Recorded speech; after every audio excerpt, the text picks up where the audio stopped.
Is quorum 50 plus one? I mean, 50% plus one? Well, we have 5 out of 7. So what is 50% of 7? That is an actual, actually there's, you have to be very careful how you word your quorum requirement as to whether or not you are talking about 50% plus 1 or the next highest number above 50%, the next whole person above 50%. It can in fact make quite a bit of difference depending on the meeting. Well, and we've seen that in the US Senate, haven't we? Yep. So, all right. And there's Suzanne. Excellent.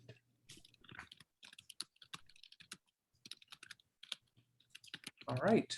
We will call to order. Will the secretary call the roll, please? I'd be happy to. Virginia Bloom, Present. Ted Foss, Present? Adarima Chakraborty, Present. Matt Fruth. Present. I'm looking at my notes. I wrote Colleen Fruth. Sorry, Colleen. Colleen Burns. Close enough. Your siblings, aren't you? Sure. I'm sure somewhere in there. Suzanne Fairfax Present. and Sarah Glavin is also present. Excellent. Thank you. And in accordance with all the appropriate statutes and executive orders, is there a motion to conduct our meeting tonight virtually? So moved. Is there a second? Second. Seconded by Suzanne, motioned by Virginia. Will the secretary take the roll, please? Virginia Bloom, Aye. Ted Foss,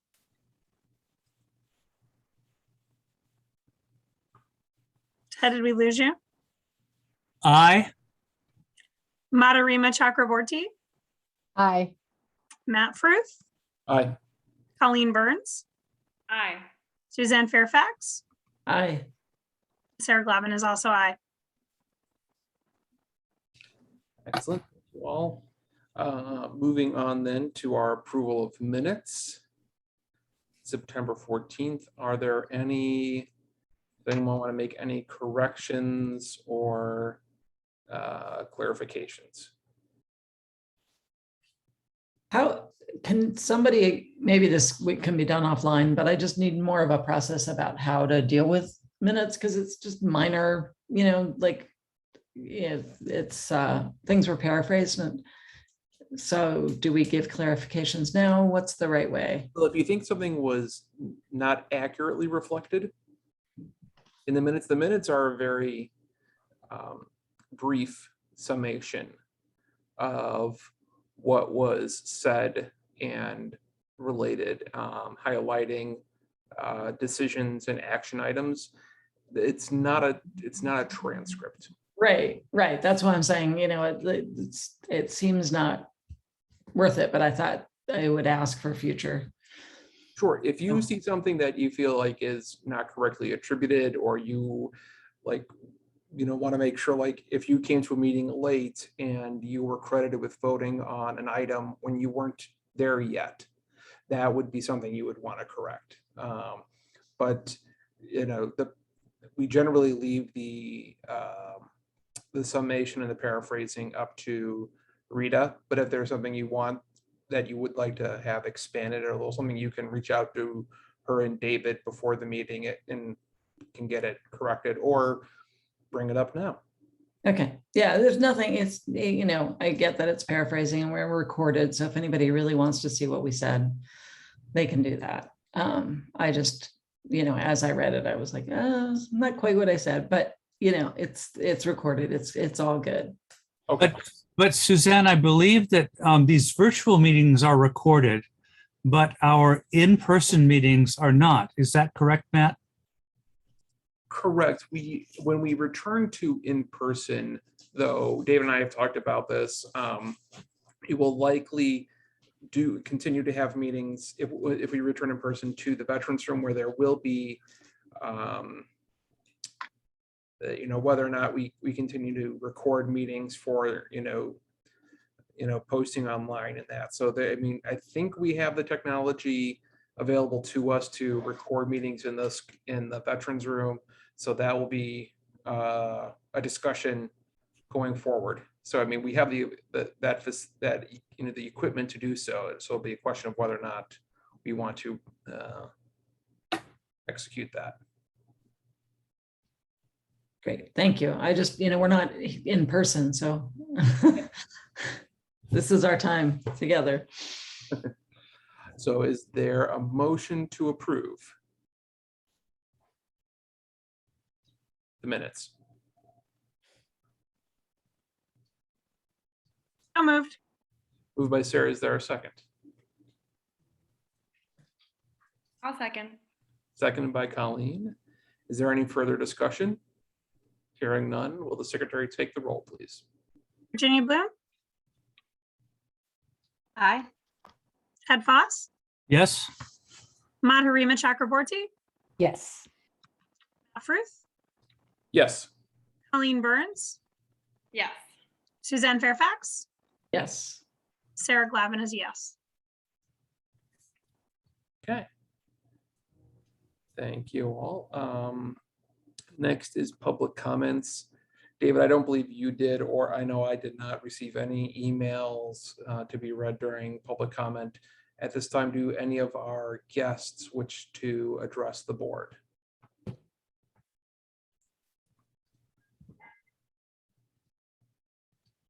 Hearing none, we'll move on to trustee comments and board calendar.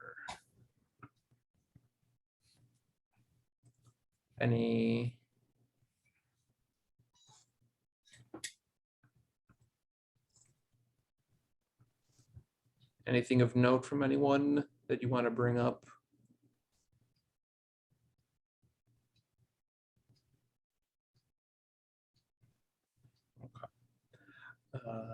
I had one small thing. I'd already emailed David about this, but I was at the gymnastics center and I overheard a couple folks talking about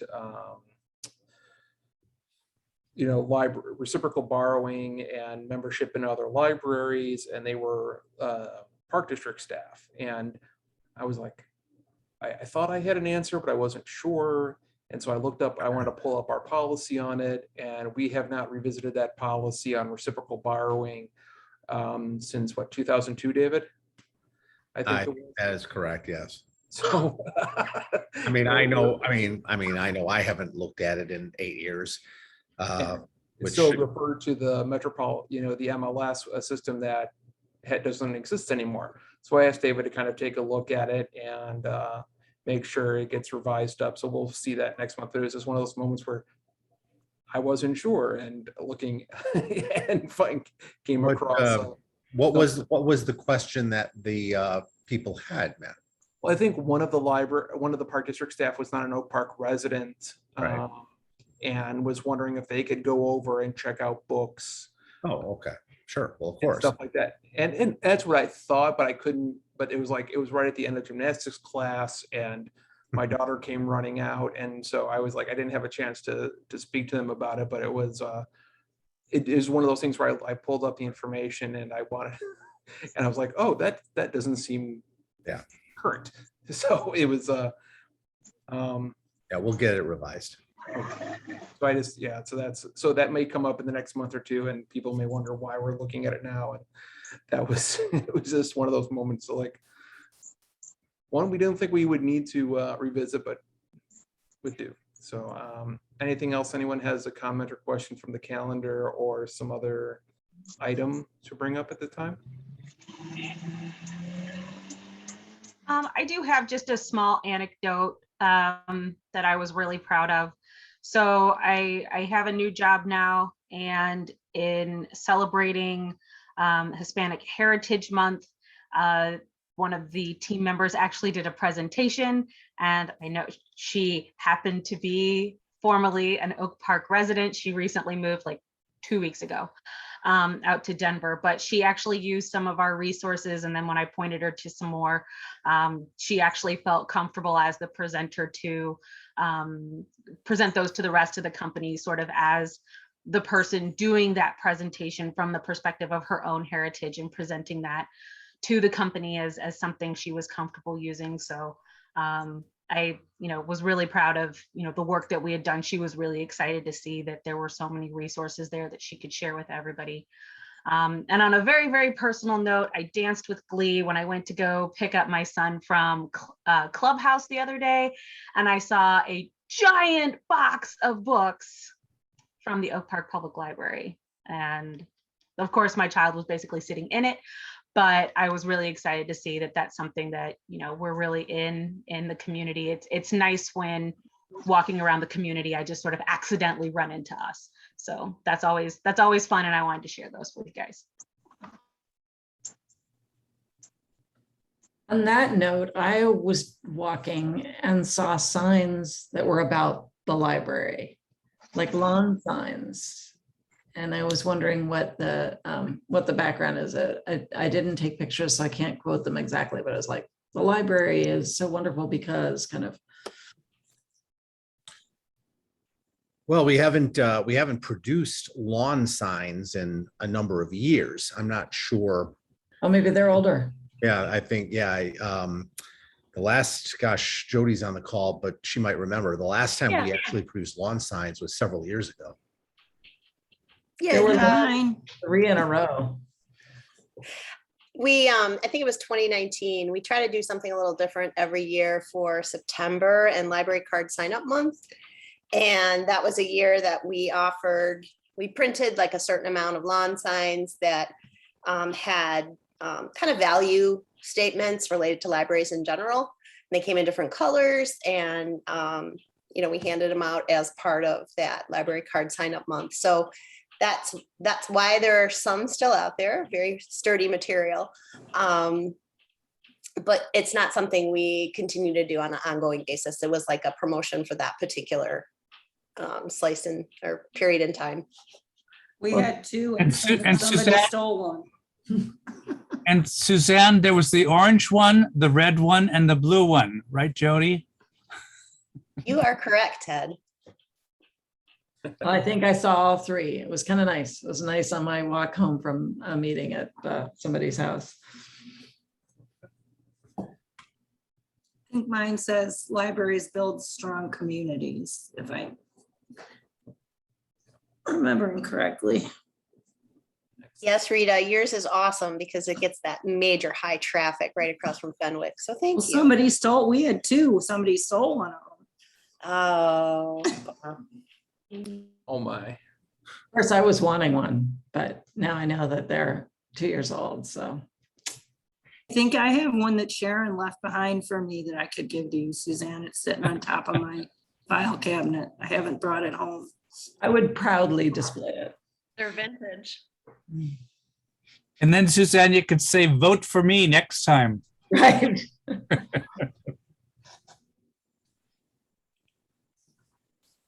Okay. Excellent. Let's go on to our next item is staff reports. So you have, yes, you have my narrative report. You have the library strategic priorities report, our core use statistics, and a special report this month on the outcomes of the summer reading program. If you have any questions about my narrative or anything in it, I'd be happy to answer them.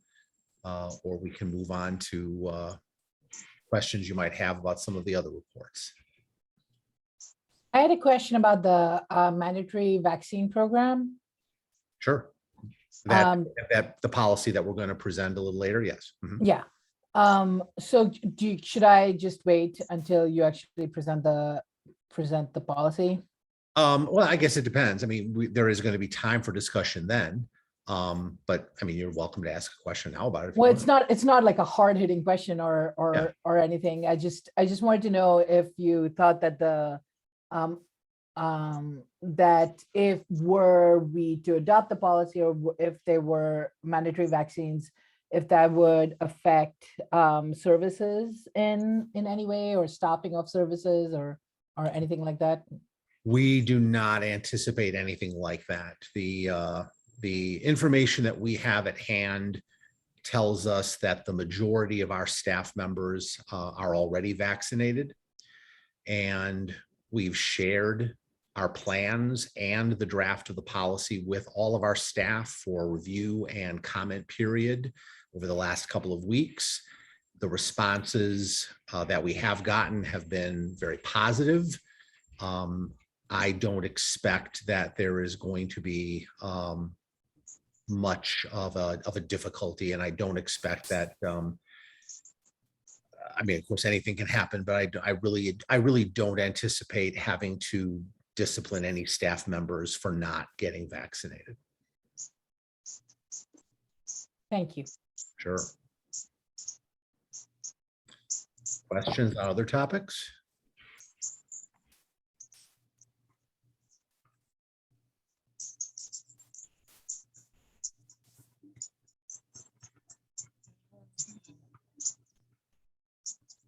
Or from the strategic priorities report, or from any of the statistical reports?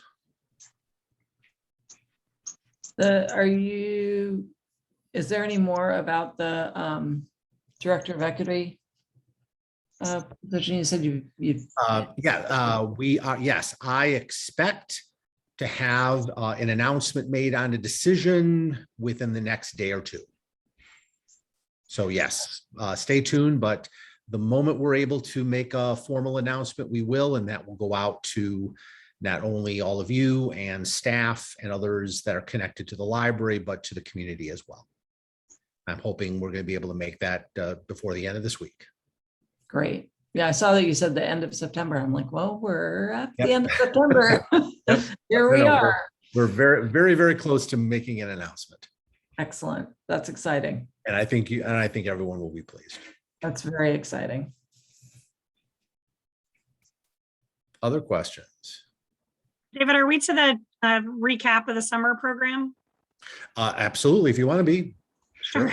Sure. So just as a question, I know you guys shared, we improved year over year, which I think was a lot due to the fact, and I commented on it earlier, the marketing outreach to all the schools and visiting and giving school, the school children beads was absolutely a great carrot. As you looked at, kind of it didn't quite come back to, pre-pandemic years. I anticipated that too, right? We don't have the seating areas and all the things that kind of attract families to come and spend time with us right now. Is there any kind of, I guess I would say, peer related conversations that you or the children's librarians are having about, ways that this time away from traditional library spaces may be shaping or changing the way we approach summer reading? Or, I guess my question is kind of, did we learn anything from it that we feel like, will maybe shape next year's strategy? I mean, fingers crossed. I hope my kids are vaccinated, as is the rest of the village by then, and we can go back to a more pre-pandemic format. But I just kind of was interested in, as we're learning from these changes in the way people use the spaces, has it driven any other innovation or ideas about ways we can still reach at least some of our most at-risk young people who we know are seeing significant gaps in kind of summertime experiences and literacy? No, very good question. And by conversation with peers, do you mean like other library systems, or children's librarian to children librarian? Like, did some other districts see similar numbers? Are those conversations we ever have? Kind of, as you guys are talking peer to peer. I would gather that staff from our children's services teams have those conversations. I'm not prepared to answer your question tonight, but I could have a conversation with Lori and with Jennifer, or Lori's on the call. I don't know if there's something about that she might want to say now. And I'm happy to follow up with an independent conversation. I think, as we're reshaping the teen space, it's also just, I guess, getting me thinking about what will the future of children's services look like? And if we, kind of learned anything over the last 2 years that we think will make us either want to use the spaces differently or provide different kinds of services to families to reach those kind of more at-risk families that, really miss having that space and that ability to connect. And if there are other districts of, library systems that are doing things differently, we might learn from. Sure. Hi, Sarah, this is Lori. I'll follow up with Jennifer, but one thing I would say is I think that the online component is here to stay along with the in-person component, because I think that it increases access to the program. And then also this year, what was different was the focus on activities over reading. I think helping kids take a break from screens. The screens. And I think that was hugely successful. So I think that is also an element we're likely to continue. But as far as the how peers experienced it, I think I'll need to check in on that and see what Jennifer and her team have learned from other libraries. I don't know offhand, but it's a great question and I'll follow up.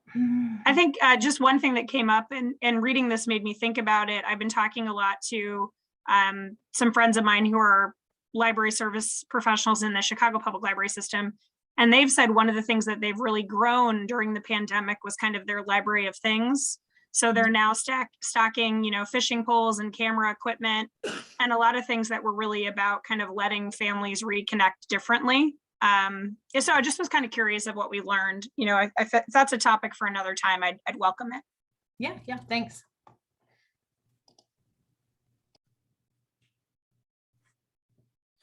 Are there any other questions?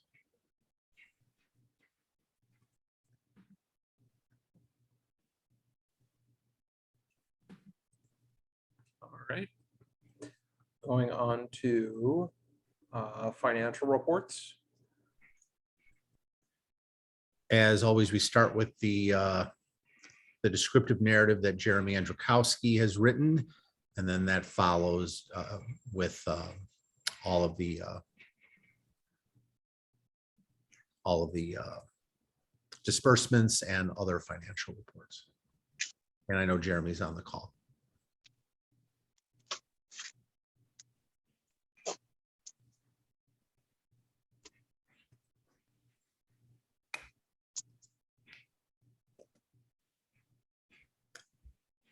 Any questions for him?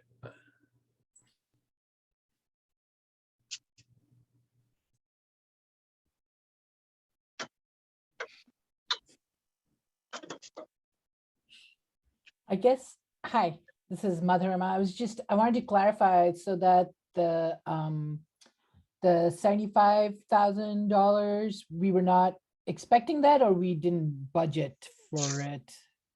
The per capita grant from the Yeah. state. Yeah. No, we were expecting it. We do not budget for it. So we do not anticipate it in our operating budget or operating revenue, because there's always an opportunity not to get it, but we were expecting it. There have been years where it's been not fully funded. Right. And I can't remember if they've ever actually skipped a year, but it's not. There was one, yes. There was one, okay. But it's never, there's a statutory target, but they don't always meet it. So I think what we've been in the process of is knowing it will come in some form, but not hanging our hat on exactly what that number will be. And there are always government shutdowns. It's Illinois, what could go wrong? Okay. Thought there was something I had a question about. I'm trying to remember what it was. I'm looking over here, or maybe it was just a comment. Something in Jeremy's narrative, you mean? Yeah.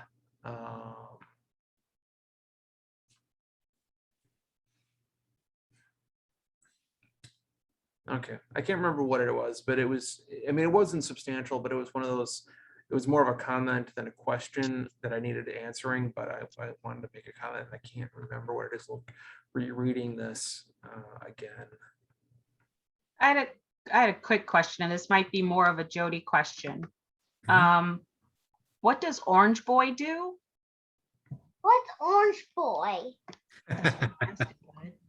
It's on there. It's provides services enabling anti-racism marketing, campaign development, management and measurement. It's the Orange Boys Savannah platform is what is one of the things that allows us to do a lot of the measurement that we do of our net promoter score, and it allows us to provides us more opportunities to communicate and share information. Jody can give you a much fuller description of it, though, if you'd like. Is this, well, I guess my question is this something that we feel eventually, Jody, you and your department will take on, seeing as it looks like this was just dedicated to the anti-racism initiative? Or is this something that we think we're going to be keeping long-term? We've had the product since 2017. We use it, as David mentioned, for surveys, for measurement, as well as for all the push email communications that we use based on cardholder use. I anticipate that we will continue to use the platform. The name of the company is Orange Boy. It's like named after their cats, the people who formed the company. The product itself is called Savannah. And so it's a pretty heavy duty database slash analytics program, and Mallory uses it quite often as well. I can share a lot more goodies about it, but that's the gist of it. So yeah, we'll keep it. And this is the first time that we've gotten so granular with the product in terms of breaking things down by US Census tract. We've used it to send our targeted emails for a long time, but this is kind of above and beyond, and we're one of the few libraries that the company is working with to kind of test out this integrated marketing campaign where you're not just sending email, you're doing targeted postcards, and then you're supplementing with some other form of like overview advertising. And in this case, it was the mobile or cell phone ads. Okay, Yeah, so this isn't so much something new. This is something that we're just starting to use some extra. Yeah. And it was the anti-racism initiative was sort of the catalyst for using some of the extra functionality in something we already had. Correct. Okay, cool beans. I was just curious.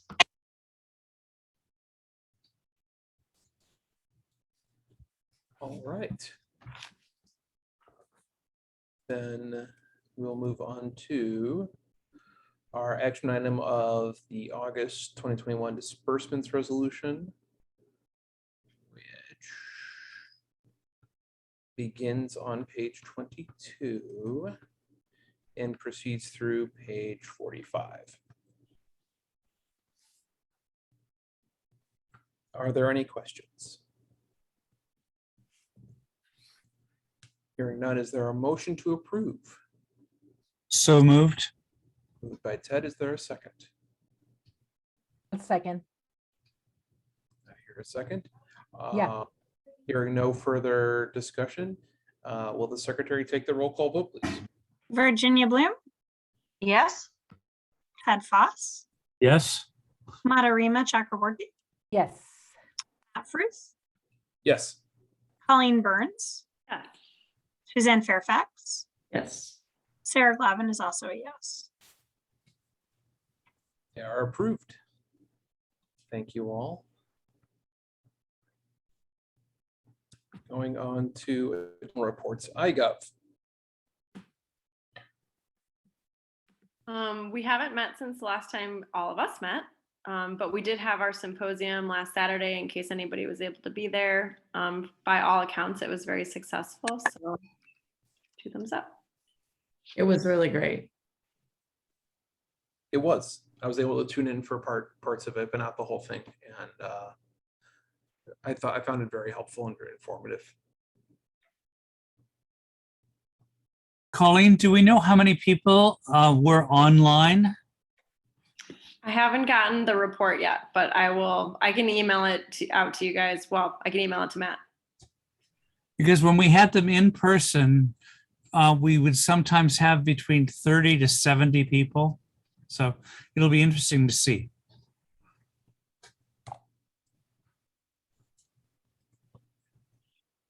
Yeah. It inspired me to finally order my compost bin. I have started, now I know to put cardboard that is clean into recycling instead of compost. Based on Who that. knew? And I thought I, had all this stuff wired, but they learn stuff. We tend to put ours on the clean stuff on the outside, like bundled up in a box next to the bin, so it doesn't get dirtied up by all the foodstuffs. Well, actually, that's something that came up, was that it's really important to not have foodstuffs in your recyclables and to not have liquid. And like putting the cap on the bottles so that the wetness doesn't, But my worm compost loves pizza boxes. So my daughter corrected me because I usually am good about the pizza boxes, but the other day I was walking out and about to put in the recycle, and my daughter corrected me. She goes, "No, Dad, it goes in the earth bin." So we call our compost is the earth bin. nice. So she caught me. All right. Council of Governments.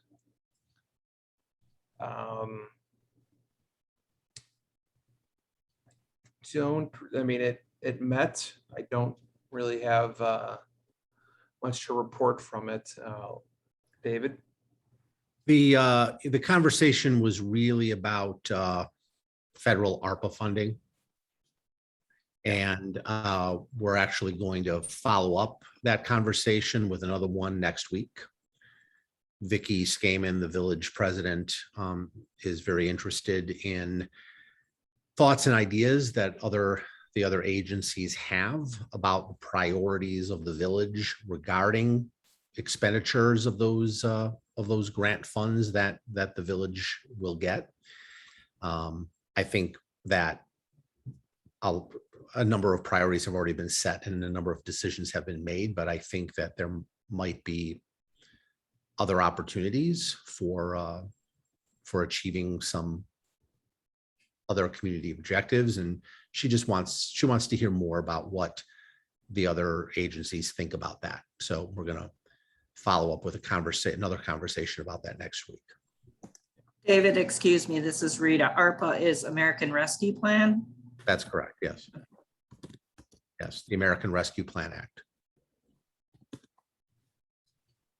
It was a very cooperative session. I was not able to stay on for the whole thing. I had connection issues, but because I tried to get back in and then no one would let me back in.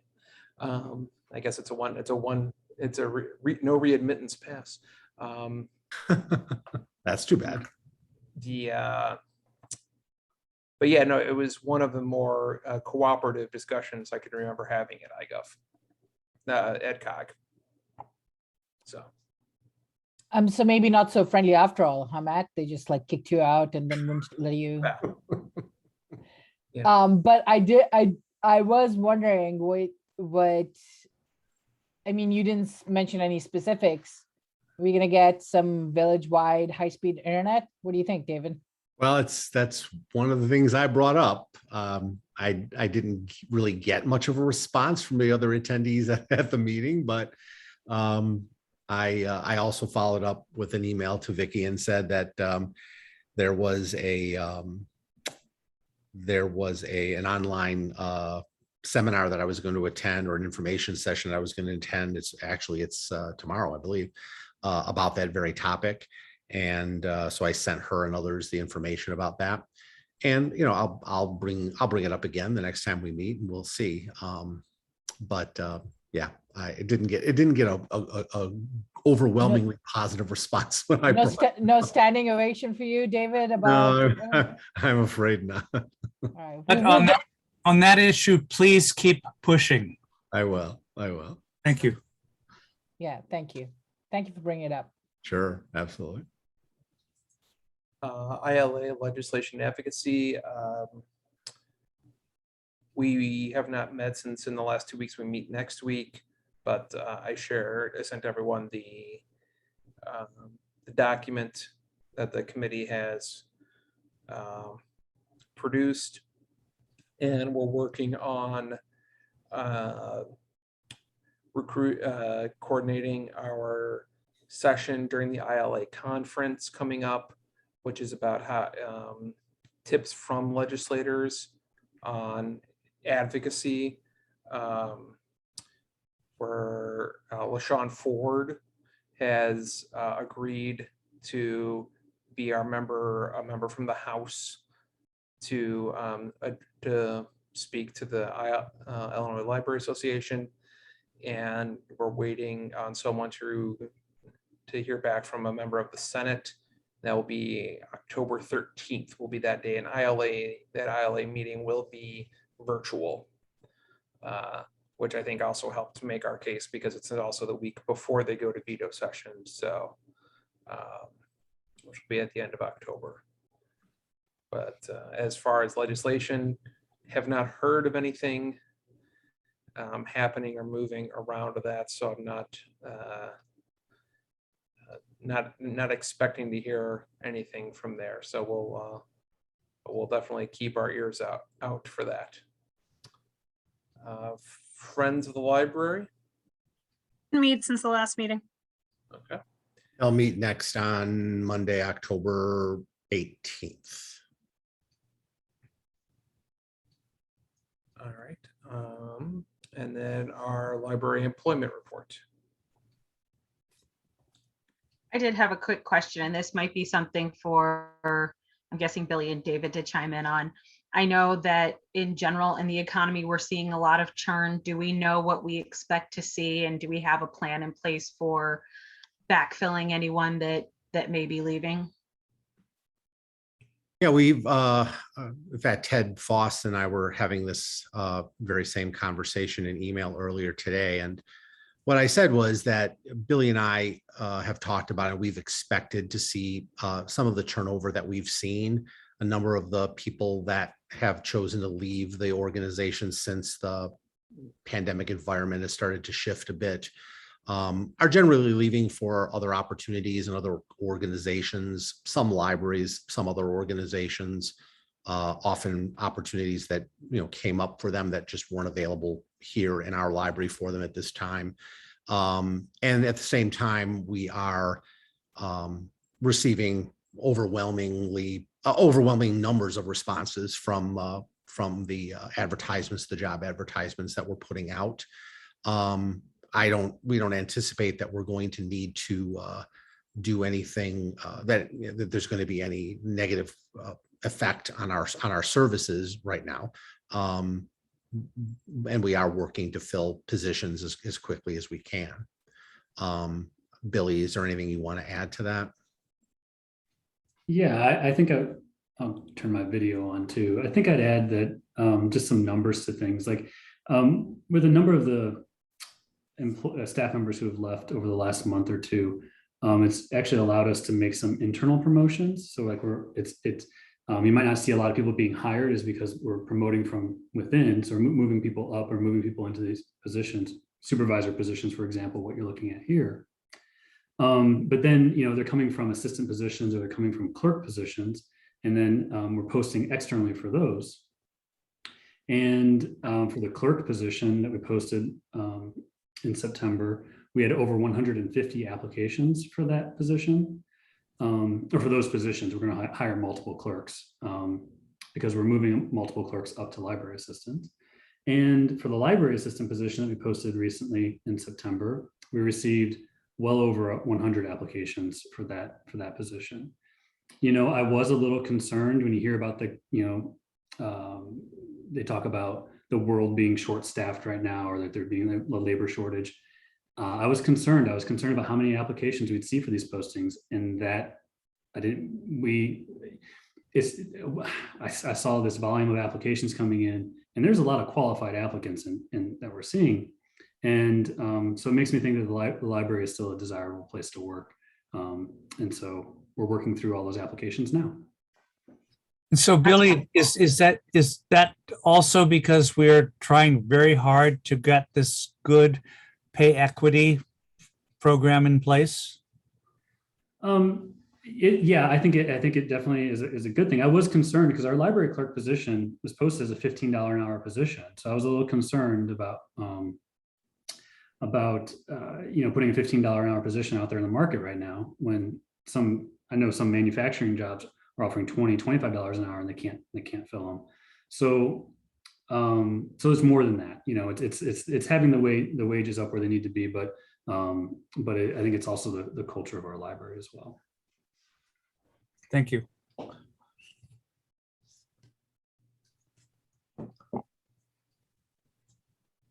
Other questions?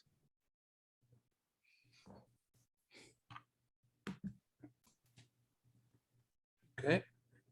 New business. Our COVID-19 mandatory vaccination policy. So you have the draft here. We are presenting it tonight, not only for your discussion, but potentially for your adoption. As we've discussed, and as I've mentioned in other reports and emails, there are other village entities that are already moving or have moved in this direction, including School District 97 and potentially the Village of Oak Park. There was a period of time over the last couple of weeks that we shared this draft of this policy with all of our staff for their review and comment period. Billy Treese did receive a few comments, most of them overwhelmingly positive. He discussed this potential for this policy with his well-being committee, and the response from that committee was overwhelmingly positive. And of course, our attorneys have reviewed this and have signed off on it for us as well. So are there any remaining concerns or questions that any board members have about this? Billy, are you able to share with us at all what some of the negative comments were, or what they were around specifically?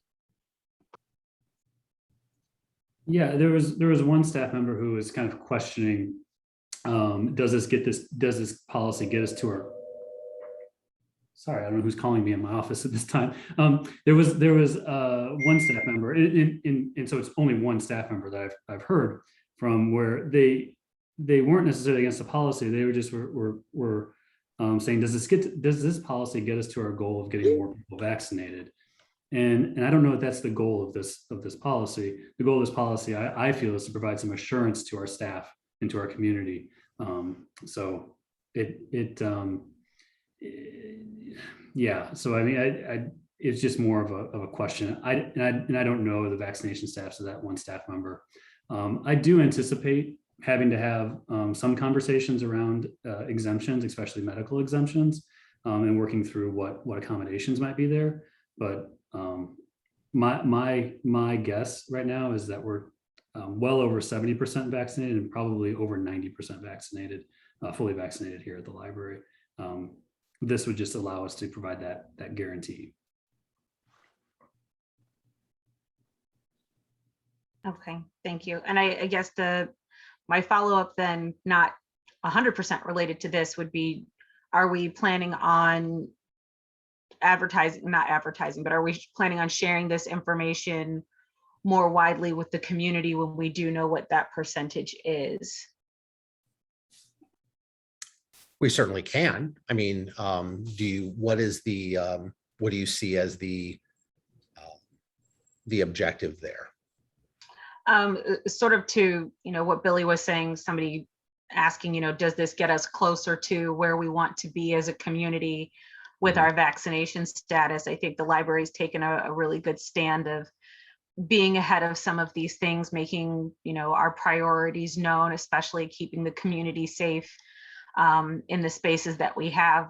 I think it might be relevant for us to share that the staff has made it a priority, not only through this policy, but also through their willingness to be vaccinated. And the fact that, we're talking about putting this policy in place, and the only thing we have not talked about is there going to be really significant pushbacks. It looks like the priorities of the people working at the library is to keep the community safe, and this is one of the ways that they're doing that. Absolutely. And yeah, to keep the community safe, and of course to keep themselves, ourselves and families safe as well. So yeah, I mean, I think once if this policy is adopted and we enact it, I think we can certainly communicate with the village, the community, that we've done so, and why it's a priority. If I may enter a personal point about the religious exemptions. I grew up as a Christian Scientist, and even the Christian Science Church is now saying we have to cooperate with community, which I find very interesting. So that's completely apart from this whole policy. But when we look at the people who are not going to go forward for a genuine religious response, it's very interesting that even as a Christian Scientist, that church is basically saying, no, we have to go with community. So that's all I'll say on that. Thanks, Deb. Other questions or concerns? Yes, and I'm just trying to get some clarification. Maybe I'm just missing it, but it talks about permissible exemption, designated procedure for obtaining a permissible exemption. And I'm trying to find where it talks about what the procedure. Oh, there it is.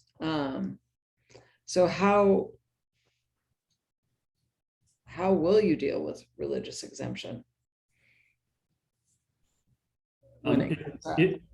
Yeah, Suzanne, if I receive that request, there's a form that the staff member will have to complete, and basically they have to confirm that this is a deeply held or sincerely held religious belief.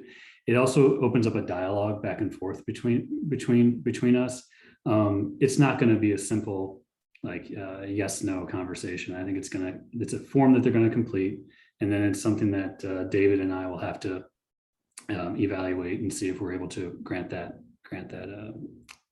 And Billy, on that, I've had to deal with that a lot, just from a personal level. So, and I am vaccinated, by the way, but just to let you know that this is something I've dealt with my whole life. Yeah, and if we receive a religious exemption request, we also, in addition to having a dialogue about it, we're also include our employment attorneys with HR source. We'll talk through any decisions with them. It really depends on what the information is that we receive from the staff member. I like the idea that it's a dialogue, because I think some of the, from what I'm understanding, there's some misunderstandings around religious exemption, and just, not realizing that some of the concerns that are raised are also the issues in other medications, just misinformation, and the issue that Ted brought up about the Christian Scientists. So that's great that you're doing it as a dialogue. Yeah, we use the form as a starting point, and then go from there. Yeah, it'll definitely be a very individually tailored thing that we do. That's great. So I noticed that the effective date is tomorrow, right? The effective date would be tomorrow, right? If you passed. if you adopt this tonight, and then that begins the clock. Billy, do you want to explain that? Yeah, it's going to take 60 days to work through all of this. So it's not something that's we don't have like a hard and fast deadline, like, setting it like by like October 15th or something. Like, no, there's a 60-day process, but it starts with emailing staff to have them confirm their vaccination status, and then begin submitting their proof to us. And then if they respond to that email saying they're asking for an exemption, then I'll send them a form. What do you call it? The form that they'll need, either the disability medical exemption form or the religious exemption form. But it's going to take 60 days to work through all of this. Thank you. I was asking because in my day job, my inferior job as Columbia College Chicago, where I'm a professor, I'm on that college's reopening task force. So our college was one of the first ones that actually asked for or mandated that students be vaccinated, again, allowing, of course, for religious and medical exemptions. And, there's had to be like multiple timelines, right? So that, because then there's the first dose and the second dose, and depending on how far you are from that first dose, you have access to certain things and you don't have access to other things. And I was wondering if there's that, I believe, politely quagmire of a timeline that's looming here too. Or I understand that anyway, so if you could just speak to that, like our sense of our timeline for, if there's you said there's no official deadline, but will the 60 days be the rollout of the vaccination, and you're expecting everybody has either uploaded confirmation of the vaccination status, or that, they're well on their way to getting their vaccine, or they're, how far out they are from their doses, etc. Correct. Like at the end of the 60 days, we should either have the proof of their vaccination, or we should know where they are in the process. If we're still in dialogue with them, if we haven't made a decision about their exemption, I believe in the exemption piece, like if they're granted an exemption, well, they're fine. But if we deny the exemption, then I think they have 30 days from the date of the denial in order to be completely immunized. But again, these are I think it's all going to be depending on the person's situation. Also, if they decide to get the Johnson & Johnson vaccine, or if they decide to get the Pfizer or Moderna vaccine, we understand that we may have to make an exception to, if somebody gets their first dose, we may have to make an exception. We'll have to work with that person to figure out if there's any accommodations we can make in the meantime. But yeah, you're correct. There's multiple timelines that we need to consider here, but I feel like for the majority of staff, we'll have this resolved within 60 days. Thank you.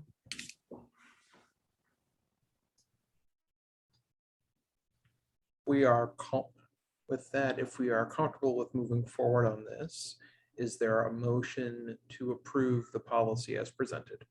So moved. Second. All right. Moved and seconded real fast there. All right, any further discussion?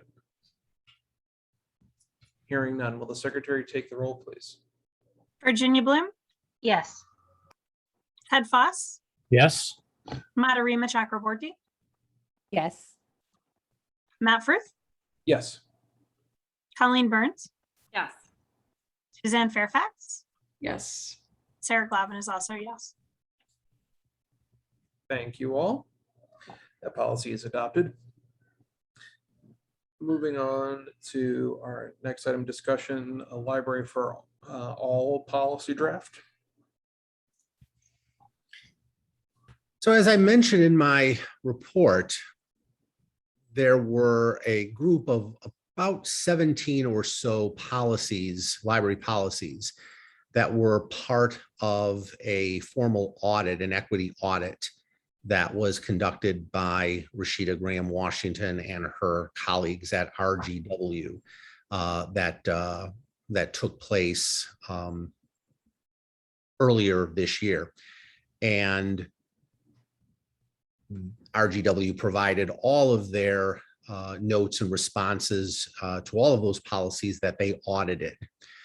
And our staff then worked to decide where we wanted to start in the process of beginning to revise these policies and bringing those revisions to the board for your review and adoption. And we decided to start with some of the policies that we thought had the greatest effect on how we provide services to the community and the kinds of environments that we create in our spaces. And so one of those, of course, was the rules, what is currently called our rules of behavior policy. And as I also, I think, mentioned in my narrative, and that now has been had a significant revision. I provided the rules of behavior policy, the current one in your board package, just for your reference. The last time we revised that was in October of 2018. So it's a very significant revision. We are now calling it a library for all, or proposing to call it a library for all, striving to support positive experiences. And as you can see, this statement is very different than the rules of behavior. It takes a very different tone. Gone from this are the long lists of things that actions and activities and behaviors that are not would not be permitted in library spaces. Instead, we talk about the kinds of environments that we want to create and how we want those environments to be as welcoming and inclusive and safe for everyone as possible. And so I'm presenting this and the other statement that we're proposing to edit substantially, which is what we currently call our diversity statement, and in the significant draft revision, our equity and anti-racism statement. Well, presenting both of those this evening, assuming you're not going to be ready to actually adopt them. I didn't anticipate that you would, but I did anticipate that you would spend some time either discussing or asking questions about these revisions. And then they could be represented either next month or at a subsequent meeting for your adoption. And I also mentioned in my narrative, again, just to remind you that there are a couple of other policy statements that we would, with the adoption of the new A Library for All statement, that we would ask you to rescind as policies, namely our children unattended in the library policy and our drugs and alcohol policy, both of which we include elements of in the new Library for All statement. And besides the work that RGW did to audit these policy statements and the conversations that the leadership team then had about those, there were extensive conversations with the members of the anti-racism advisory team, and also conversations that we had with other managers and other staff members in the library organization as we were working to create these new documents. And there are other members of the anti-racism advisory team on the call here tonight, including, of course, Virginia Bloom, who's on that committee. So that's what I wanted to say in terms of sort of an introduction, why you're looking at these statements, why they are such extensive revisions over the current statements, and sort of how we got here as an important part of our anti-racism journey and our anti-racism work. So I will stop talking now. So David, when Rashida looked at this was part of her contractual work as part of the anti-racism journey? Yes, that's correct. Yes. So part of the work that we contracted with her and RGW to do was to do a policy audit for us. And as I said, we identified for her and RGW about 17 or 18 policy statements that they audited extensively. And these are just the first two that we're getting to. And there will be obviously more to come. And I was a little confused about the drugs and alcohol policy, about whether someone comes in buzzed or drunk into the library. So it's not the fact that somebody is using things in the library, but what do we do with somebody who is obviously, or quote, obviously impaired?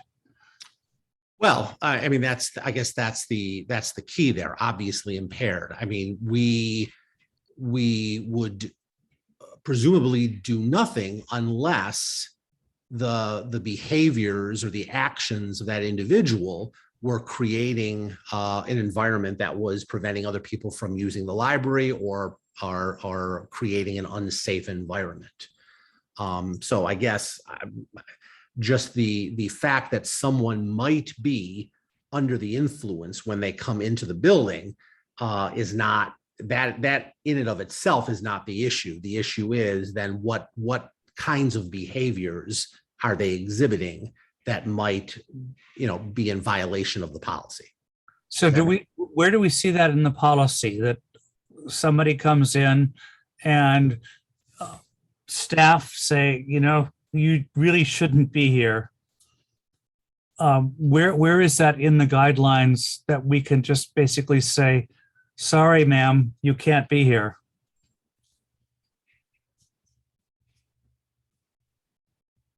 Where, so you're asking where does it say that, address that explicitly here? Yeah, in the policy. Ted, would it be the when individual values are in conflict, dilemmas occur, visitor conduct cannot create a disturbance or otherwise interfere with the safe use of the library by others? Yes, I think that's probably enough. And that is right. That's certainly here, right? So I just want to be clear that that's what you're getting at, right, Ted? Correct. I'm just looking at somebody saying, why are you doing this? And we say, this is the policy. Right. You have created this disturbance. Correct. Thank you. Sure. Other questions or concerns about how we have rewritten and represented this policy? Not a question or concern. I definitely like that it's a more positive look. It's a holistic look at the things that you can do, but more importantly, what patrons and what our staff can expect to happen. I think it does a really good job of still outlining what things are not acceptable and empowering our staff to do something about that, but in a much more positive light than, like you said before, the list of do not, do not, do not. This is a better look at, how we expect patrons to conduct themselves, what we want this space to be used for, how we expect the space to be used. I think as we just pointed out, when Ted was asking about the, where have some of those policies gone? They're still in there. Our staff still has the ability to act on those for everybody's well-being, but I like the more positive approach to how we're outlining the expected conduct at the library. Thanks, Virginia. If I could just add my voice to that, I am so I'm so impressed with the work that's been gone in here, and I'm so proud really of being associated with a library or with any kind of an institution that has such a positive, trusting policy. I think I really appreciate that the change is not just about a change in tone, but a relocation of our ethical sympathies and who they're with and how we see people. I think the whole sleeping is fine as long as you're not blocking anyone. I think I mean, it's probably not the height of kindness that we can reach, but it did just warm the cockles of my heart. So I'm really appreciative of that. I have a question about the equity. I'm trying to pull that up. I actually had a second monitor. Oh yeah, there it is. The draft equity and anti-racism statement, which again, I just wanted to say, I really appreciate and I'm very grateful for. I was wondering if in that penultimate paragraph, where it says on an ongoing basis, the library must identify and address how its policies, systems, programs, and services may be inequitable and serve to marginalize or oppress people, then it must work or to change them. I was wondering what my colleagues here thought of the inclusion of something specific like directing resources or something material that would mean that it's not just about talk, but that we're saying that this ongoing commitment will take something material from the library. I don't know how specific we need to get into or how much into the weeds that would need to be. But yeah, so that's sort of a question that I was hoping other people could respond to. Oh, I'll speak to that very quickly in that I'm a little afraid to put anything in there because I don't want to lock in whoever else is making these decisions later. I definitely appreciate wanting to put something there to lock somebody in who has to make this decision later. I don't know that I personally know how I would want to measure that. I kind of want to wait for the new director to come in and tell us what they want or how they see that being codified. I don't feel like I know well enough how to do that. I appreciate it. And that's a really good point. And I want to be clear that I wasn't saying that we need to list like how much of our budget would be as part of this, but just like we say it, in the second paragraph, I think it's the second paragraph, it says it commits the library to being equitable. So that when we talk about a commitment, we just mentioned that we're not just talking about like a philosophical commitment, but like a material commitment. Does that make sense? And excuse me. And so what I'm asking is, even if the inclusion of just like one word like that, like something about resources or or materials or something would help specify that kind of commitment, so that, that's Time and resources, right? Just including the phrase, just including the words time and resources. Oh, okay. I see what you're saying. Not looking for the specifics, but just saying that. Okay. Yeah, just to say that this is not just like a philosophical treatise, though of course it is philosophical, but that it's something that when we say we're committing to, we're saying that this conversation is going to mean that we're going to return to the question of resources whenever we come to the question at all. We can certainly work to do some additional edits on this for next month and include some of the kinds of language you're talking about. And you can take a look at it again if you like. Sure. If people agree. I mean, I definitely think so, but obviously I raised the point, so I would. But if other people are in agreement, or if my colleagues think it would be beneficial, but I don't want to take that away from, otherwise, what I think is just a really excellent and impressive couple of documents and policies. The direction of change in this is really so wonderful. And the fact that you're doing it, I just keep falling in love with the library more and more every minute with this work. And I do have the question though about like the timing of when the new director comes in and what say they'll have on this. And I guess if it's happening quickly, then the timing works. But just that's a thought I had, is where there'll be room for their voice in this and their participation in it. And I, definitely getting rid of rules of behavior, like that phrase, oh my gosh. Yes, very good. For some reason, for me, a library for all, I don't know, so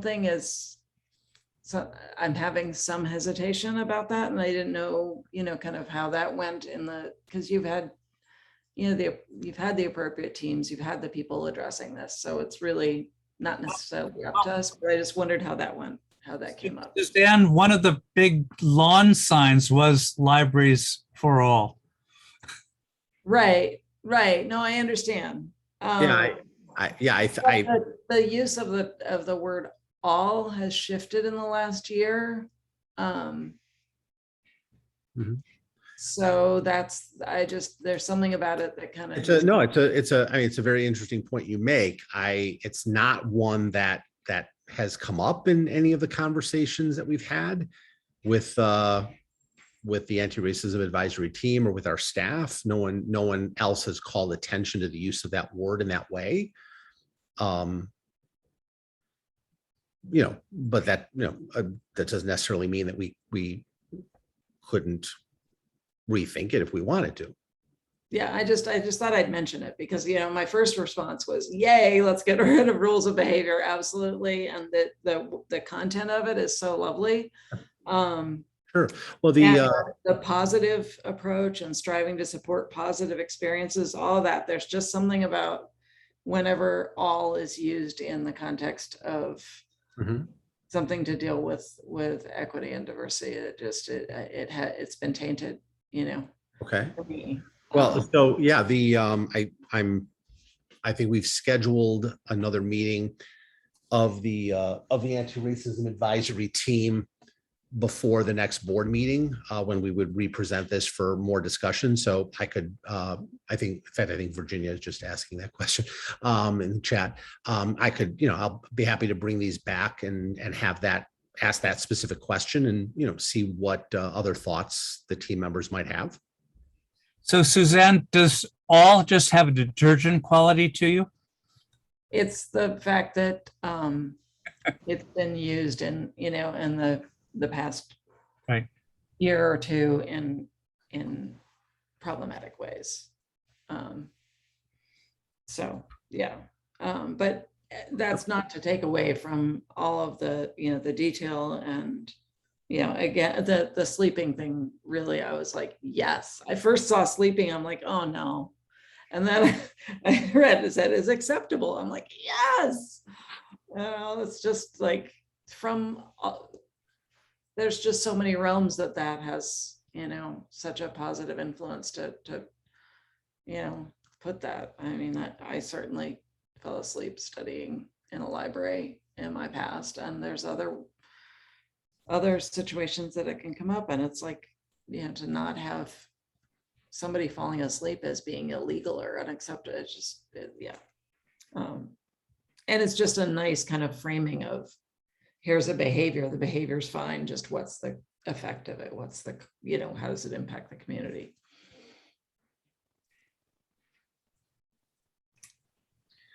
Anything else that on either of these two statements that anyone would like us to rethink, reconsider, discuss additionally before next month's board meeting? And when I'll represent them again? If we had the opportunity to read this more closely and had some thoughts, can we send them your way? Oh, of course. Okay. Yeah, Absolutely. I had one question, and this may be Virginia. I know since you've been part of all of this hard work, like in my office, we say, thank you. And you get a big GSD for getting stuff done.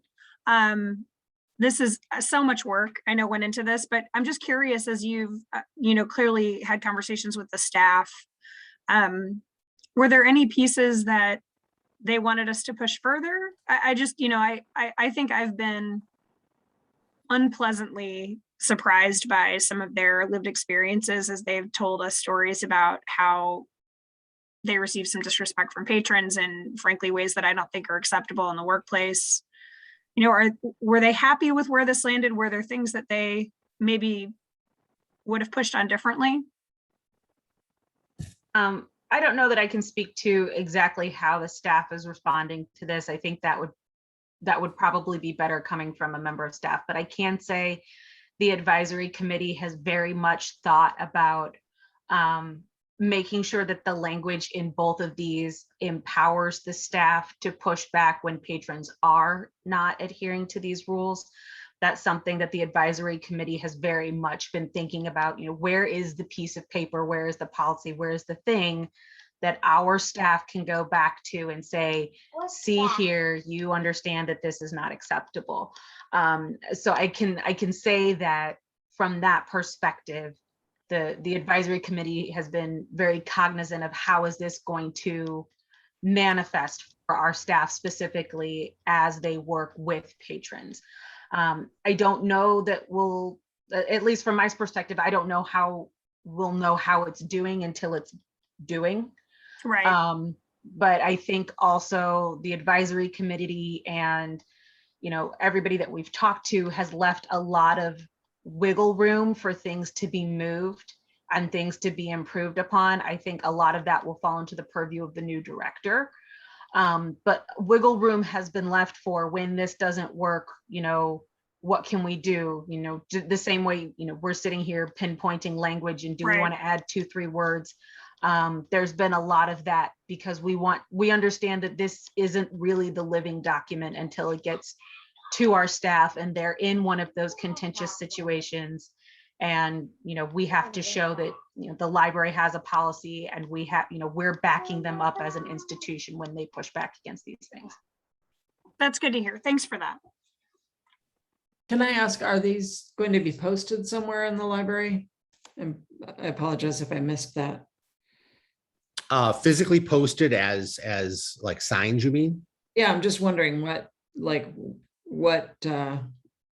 that has been in the past and if that's changed. And we don't typically physically post policies. They're always available to review. They're always on our website, for instance. But again, we can always rethink that procedure if we think that something there would be some benefit to actually physically posting them. Jody is telling me in chat that right now we do post the rules of behavior. So I guess that is an exception. So those rules are currently physically posted in the library. Now, whether anyone actually sees them or reads them is another matter. But yeah, I guess they're physically posted. But so yeah, I guess there is some precedent there, and these new statements could certainly be posted physically.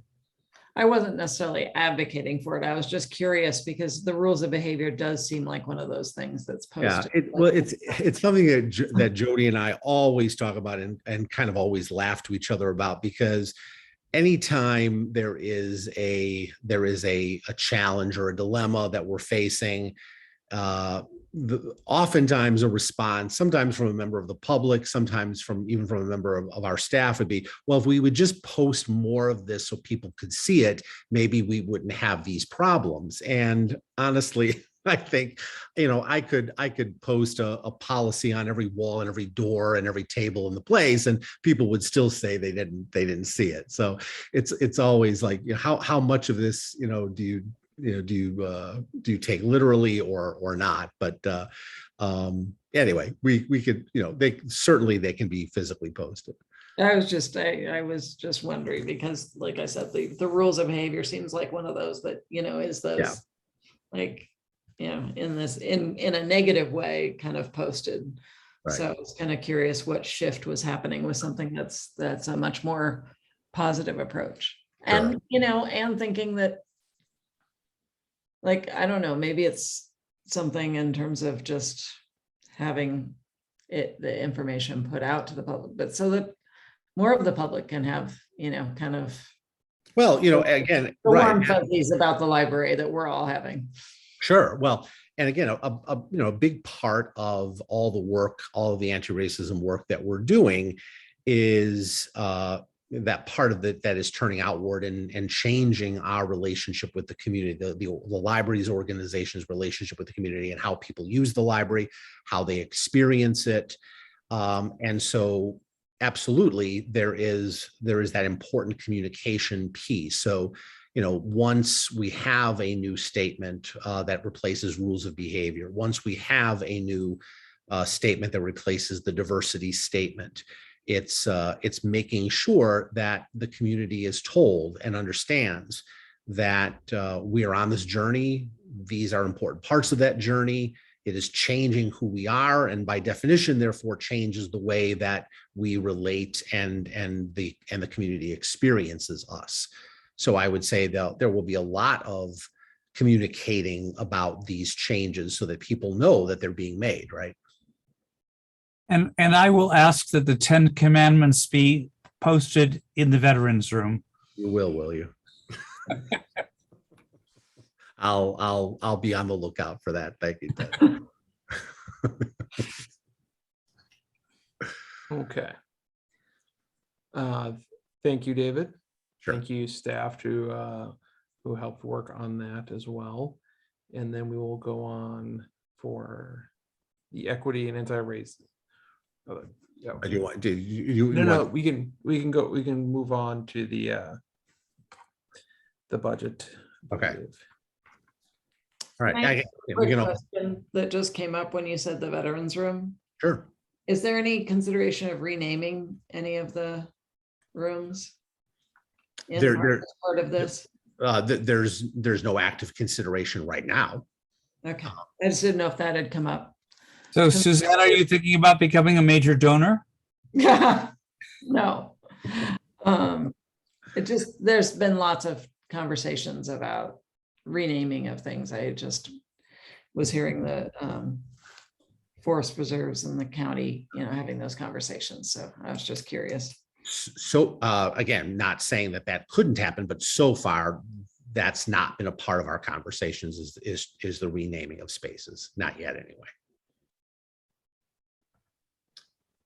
All right. Well, if you are ready to move on to the budget conversation, then both Jeremy and Billy are on the call. I will just start by saying that you are looking at what is substantially the same budget spreadsheet that you looked at at the last meeting a couple of weeks ago, with a few changes or a few adjustments that Jeremy will call your attention to. Otherwise, he'll kind of take you through it briefly again, summarize what you're looking at. And then Billy, of course, will talk about the most substantial part of the operating expenses, which is for human resources.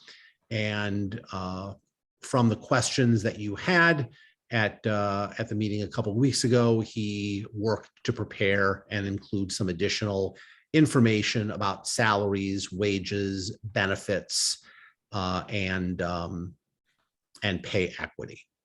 So, Jeremy, would you like to take them through this again? I would love it. So, David, do you want me just to tell you which page I'm on? Have you page through that? Yeah, if that works for you, then just tell me where you want me to go, and I'll pull it up. That's fine. So on page 71 there, you'll see the top portion is the operating revenue. Basically, as David mentioned, it is consistent. The request in this draft is for a 3% increase in tax levy. I did verify with a few of the other agencies in Oak Park, and I think that's in line with what the village is going to ask for. And I don't want to quote them on that, but I think that is in line with what the village is going to ask for. And the Park District, I think, just slightly under that, like 2.9 is what they're looking for.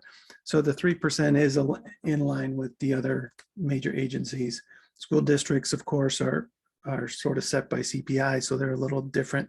And then the township as well is making some adjustments because of some unexpected revenue or additional revenue that they received this year. So they're making some adjustments on that as well. So again, I did go through and add in some of the details in here as well. So you'll see some additional revenues there. So the total revenue expected in this projection, it would be 3.43% increase with the 3% increase in tax levy. And talking with David, we kind of agreed that a $5,000 mark would be our cutoff. So anything that we expect that would be come in below $5,000, we're not going to budget for that. Or if it's something like the per capita grant, we will not budget for that unless we can relatively reliable, we're going to receive that within the year. So these other projections you'll see, like parking lot revenue, we're working on getting the gates back in service. So we're hoping to bring that up. And so that's where I'm getting some of those estimates on that, the total operating revenue. Then as you go down, you'll see the wages and salaries. That's consistent with what we presented in the first draft at 3.74. I think it's like 3.745 is the more precise without the rounding. Yeah, go ahead and slide down to the, so total people, that's one of the things I think that to take a look at. So the wages and salaries looking at 3.74% increase. And as David said, Billy will talk a little more about that with the pay equity. But then a key thing is looking at the total people budget there, an increase of 1.7. And some of that is an adjustment because of the IMRF decreasing for this year. And actually most of that, if not all of it. Everything else is kind of a slight change. But the overall people budget only going up 1.7% in this budget. So then I'll just kind of page down. Come say hi. I'll just page down through page 72, David.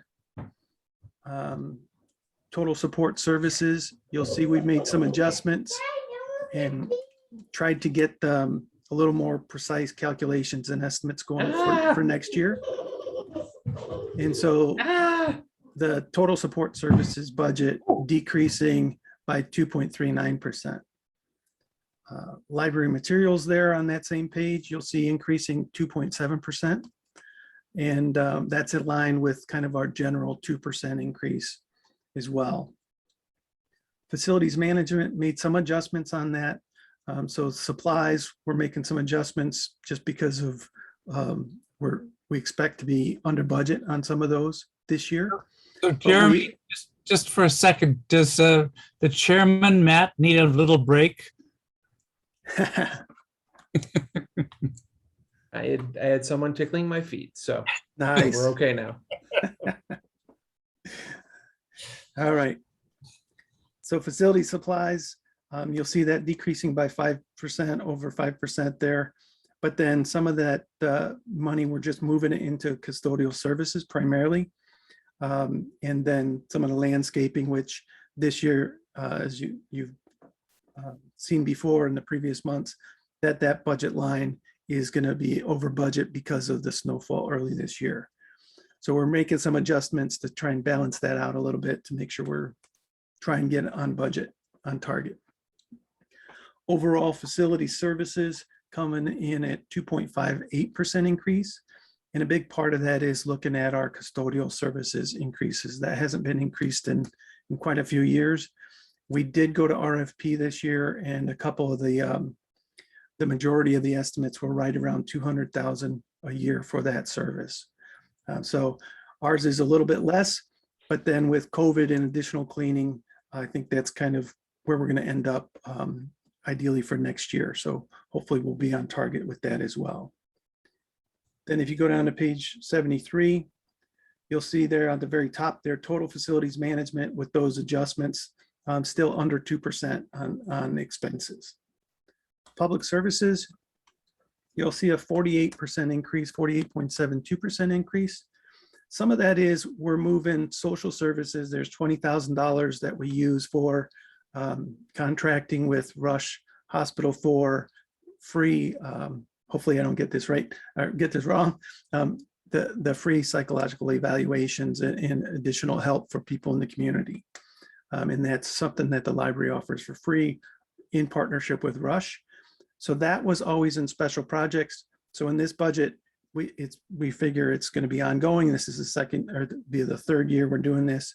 So we're moving that into operations as part of the programming, and you'll see that in the new social services line there. So that was a big part of it. And then there's some other small adjustments there. The percentages are high, but the dollar numbers are pretty low for additional adult programming, for virtual programs and things like that, that we expect to continue and expand going into next year.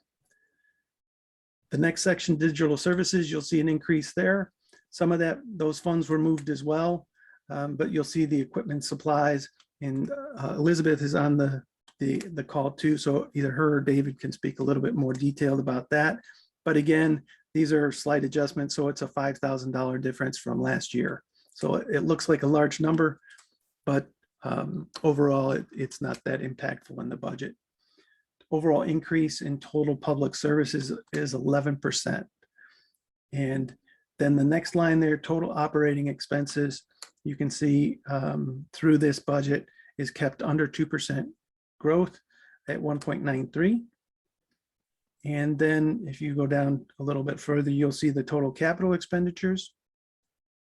And that's decreasing, and part of that's projects, decreasing almost 10%, 9.73%, with the total library budget expenditures being a 1.2% increase over last year. So that's kind of overview.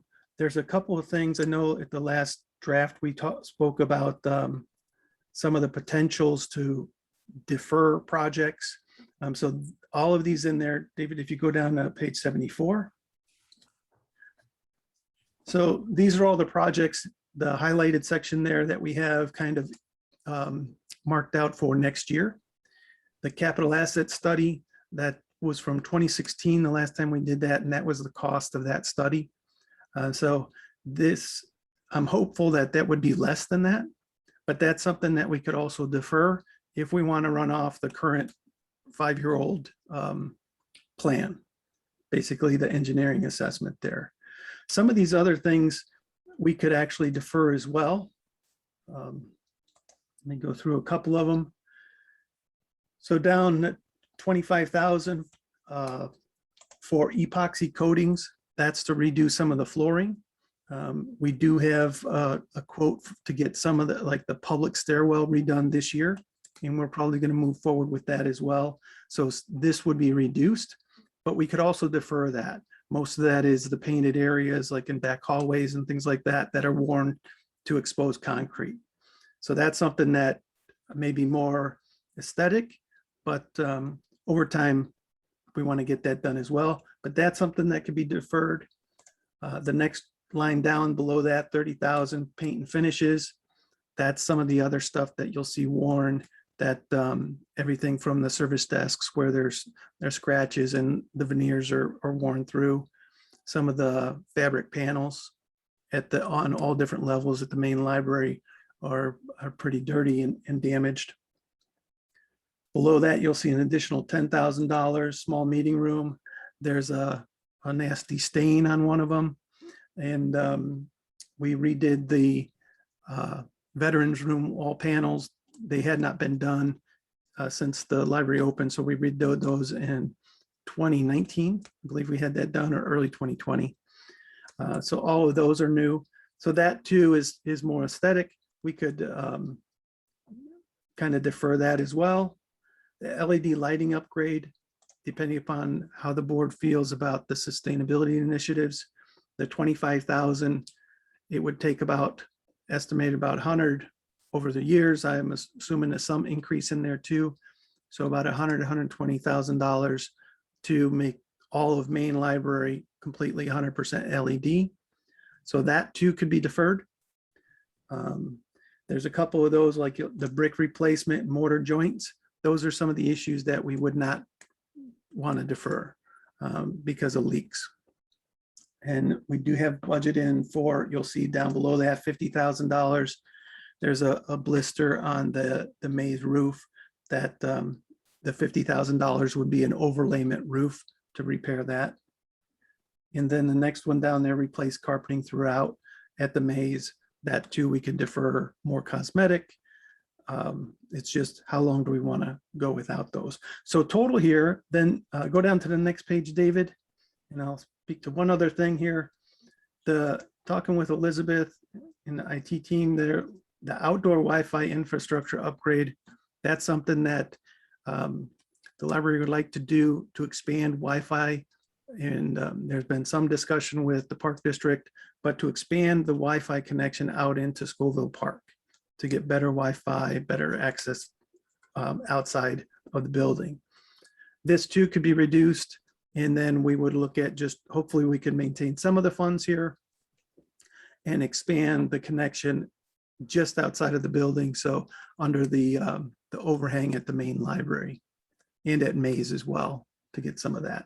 So some of this too, we could defer.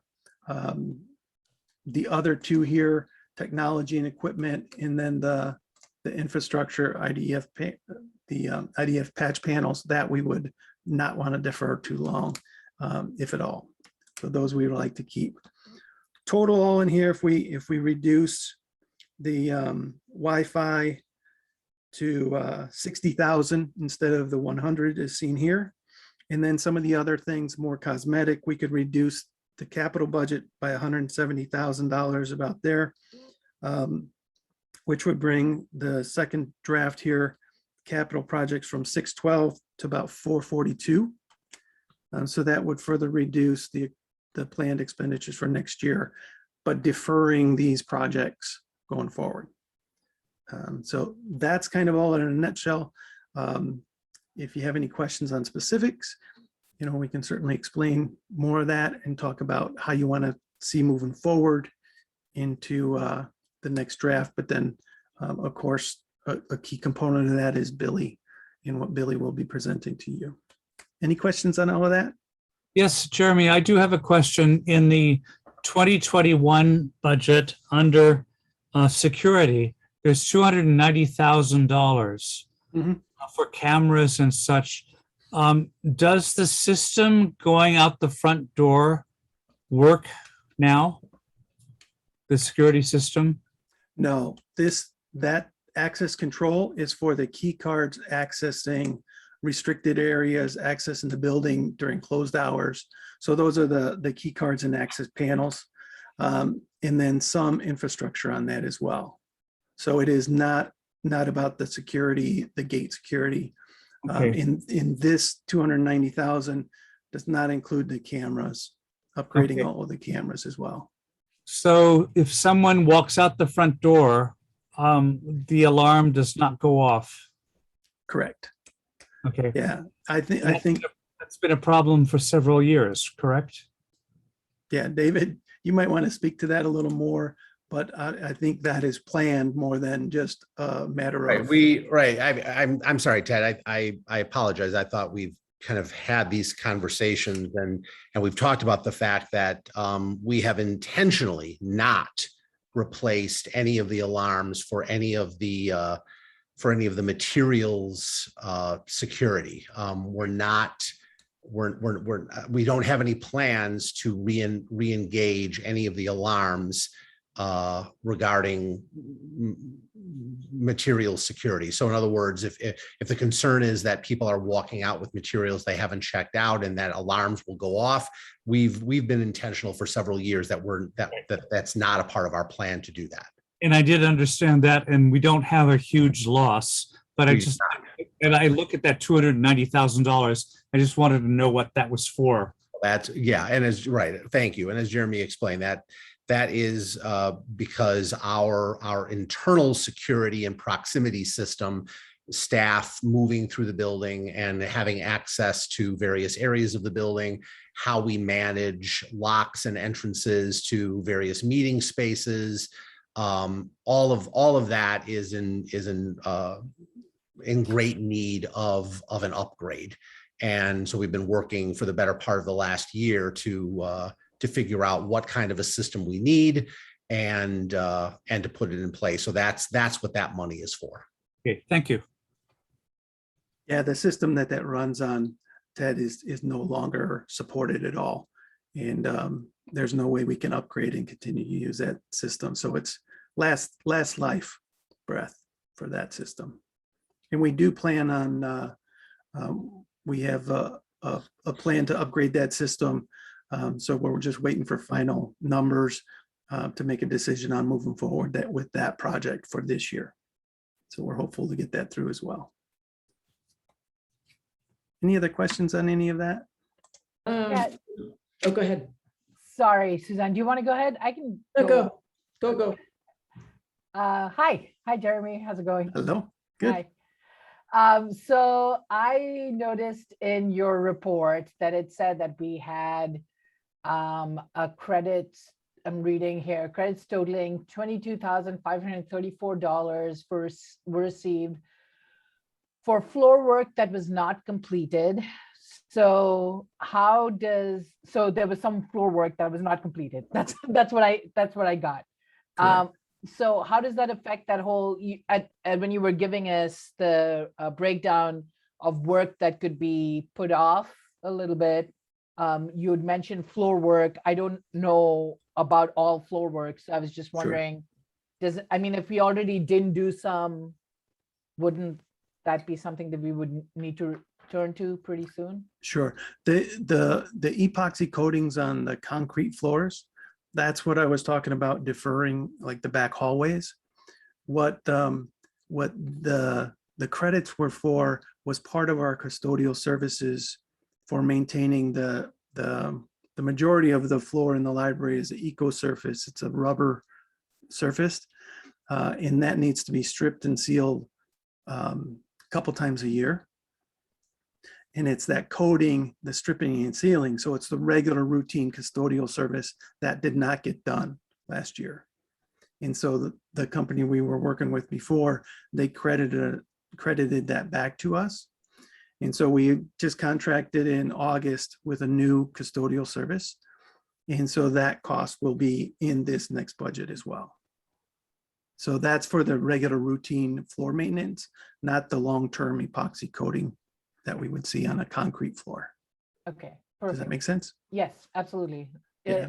The two things are not connected at Right. all, is what I'm, And I think one of the things, we didn't get the floors done. You'll see some areas if you walk through, like the teen area we just had done. So there's a much nicer sheen on the teen floor because it was stripped and sealed.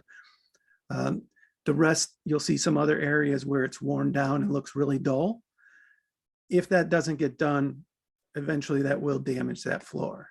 And that might be costly to replace as well. So part of it is the maintenance, and then with the winter seasons, the salt and all of that as well. So it is maintaining that floor, and most of that is public area. okay. It's the majority of the library is what that's referring to.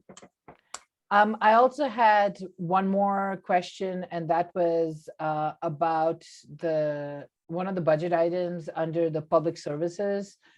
So I'm imagining being like a member of our community who's looking at this document, and when we get to something like community engagement programming, I noticed that there's 122.22% jump in that category. I'm just wondering if you could talk a little bit more about what that community engagement programming includes. I'll leave that to Lori. Hi. Hi, Lori. Yes, hi. We increased that line and also shifted some money from children's to support 2 new team members who joined community engagement. Wanta Griffin and Tatiana Swansea, who are doing anti-racism programming in the community. So some of the money from adult and children shifted, and then I added some extra for the planned events they anticipate in 2022. So it's to support our anti-racism strategic plan and to give enough resources to that team. Thank you. Mm-hmm.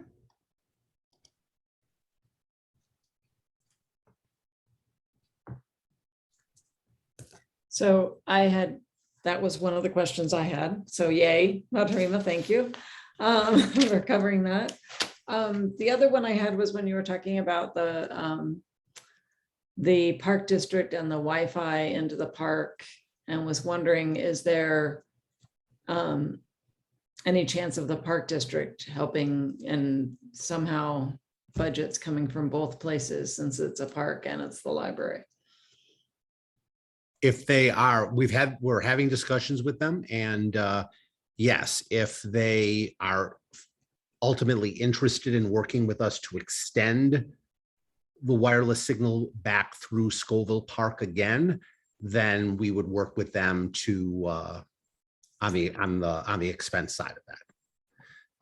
We've had at least one conversation with them, but it's not assured that the park district is going to want to do that. But we're going to continue that conversation with them. Or they're going to wait until we do it. Perhaps.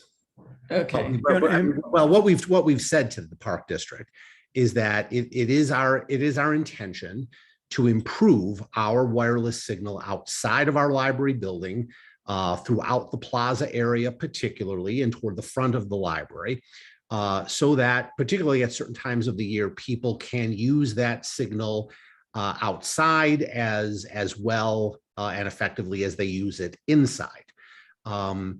So our plan is to work on that, and we can stage that out in such a way that if the park district, let's say, does not want to partner with us in the first year that we begin to roll that out, we could potentially, do it in a subsequent year. So it can be staged out in that way. So I mean, we've said we're going to do this, and giving them the option of either jumping on board right away and kind of working with us on it, or if they with all of the priorities that they have going on right now, particularly with the new community center that they're working on, if they have budgetary concerns or other concerns about jumping on with us with that right now, it can always be staged out in a way that we can do that at a later time too.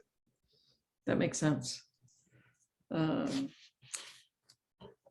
And going back to Lori just real quickly, because it's kind of off this topic, but since you raised the issue of the funds going toward Wanta Griffin and Tatiana, I don't remember her last name, sorry. Did their titles change with this anti-racism work, or are they still titled multicultural? And just wondering sorry if this is too off topic, but. No, Wanta is still multicultural learning coordinator, and Tatiana is the restorative practices coordinator. We haven't talked about title changes when they joined community engagement. Their work is it's expanding, and so that's why we made the shift. They're addressing all ages rather than, Tatiana was on the adult services team and Wanta was in children's. But the work is expanding intergenerationally, and we felt that the programming and engagement was more suited to Sarah's team's work and as it was growing, and we wanted to support that. So title changes may follow. This is all brand new. This happened a couple weeks ago, so we'll see how it evolves. But we think they're in a good place on the community engagement team to support the work. I was just curious because the term multicultural to me is kind of a 90s sort of situated in my head. So I just was wondering if that had come up at all in any of those discussions. I think it's great that they're getting resources and getting the support they need. Great, thank you. One final comment from me, and then I'll hand it over to Billy, is if you look at those two sections where there are budget increases, substantial increases as far as a percentage number, it is public service and digital service. So it is directly affecting the public. Where we have decreases is administration costs. Some of the facilities are kind of in line with the 2% increase, just looking at more of a commodity and market value. So those increases are for public service. And then that included in that we also maintain the overall operating expenditures under a 2% increase in this budget. So just, if you get questions in the community about those kind of things, I think most people want to hear what they're getting out of it. And this is more for the public and tightening up in the administration a little bit. So with that, I'll pass it on to Billy. And let Wait, David- I'm sorry. I have one more question. And that is with the hopefully, fingers crossed, advent of vaccinations for younger kids, the idea that by maybe the end of the year, would we be seeing, do you think, return of, return of more children's programming? And my specific question is, like, do we anticipate any budgetary shifts because of that? Well, our expectation is that once children are vaccinated, that yes, that would be sort of the switch that would get turned, that would after which we would go back to offering more in-person programs for children and families again.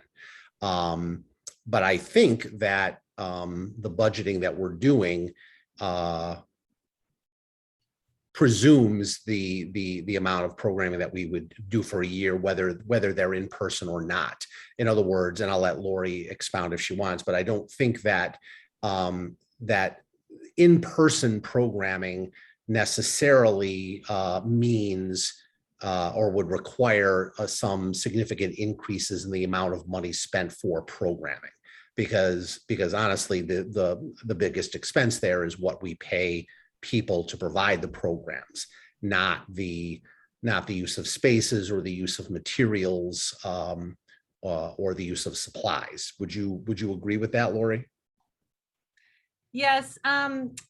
The reason that the children's line went down a couple thousand is because of sharing. Wanta was doing multicultural programming, and we shifted that budget to community engagement. But also, they're unlikely to do virtual programming and in person once they go back to in person. They will be mostly in person. Virtual programming has just been a bridge for children's. Whereas in adult and teen, they're likely to do virtual and in person. So that's why their lines are going up and children's is going down a little bit. But we do anticipate, Madarima, that we will start again in-person programming probably in December or January. It looks like the vaccine news is good for kids, I think, starting in November. I'm hopeful. Yeah, me too. Thank you. Thanks, Lori. Does that answer the question, It Madarima? does, absolutely. It's interesting, Lori, that you point out that unlike adults and teens, where I think just last board meeting, we were talking about how the increase in in-person isn't necessarily seeing a corresponding decrease in virtual and digital offerings, that's not the case with children's. I mean, it's interesting because I would imagine that some of the issues surrounding access might continue to children's programming, but apparently that's not the case. So that's very interesting to know. Thank you. Mm-hmm. All right, are you ready to hear from Billy and some of the information that he's provided for you tonight? Billy, are you there?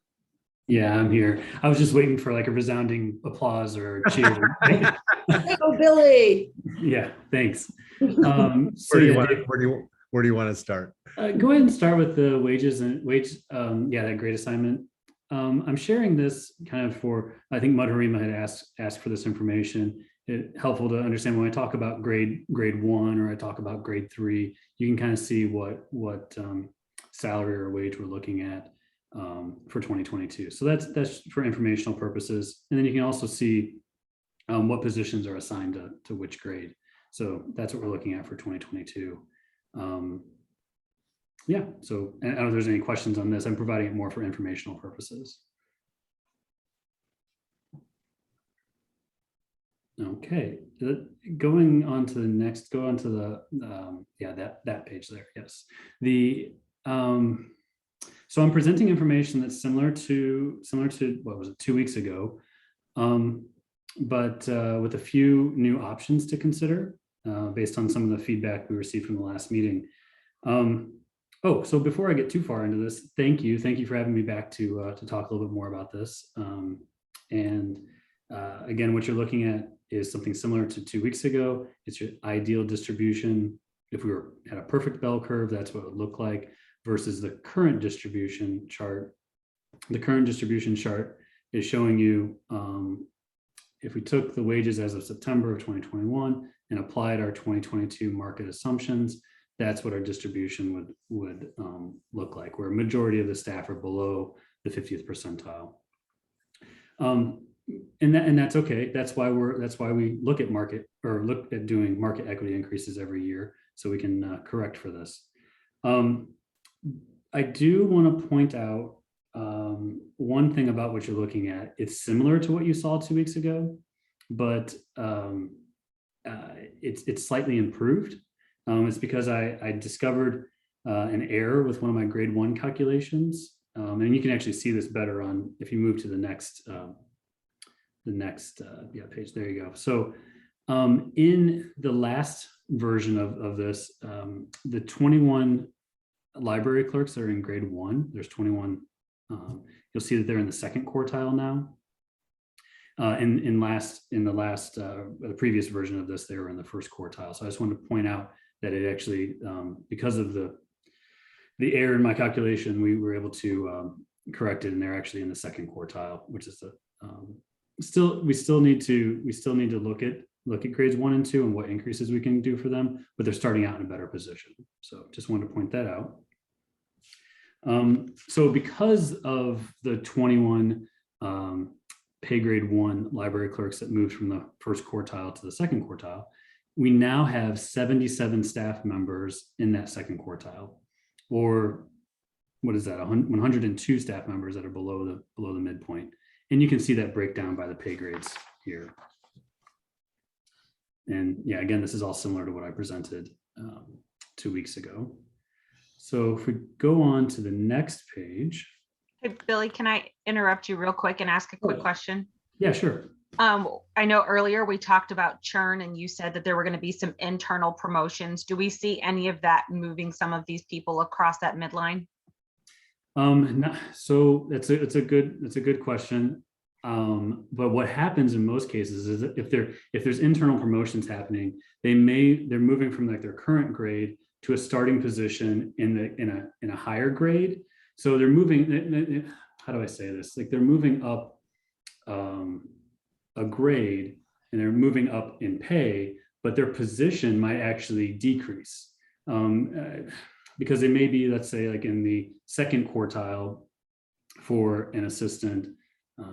Hey, David, if you go back to like the grade assignment sheet, the previous PDF, I can use real numbers, and if you scroll to the top.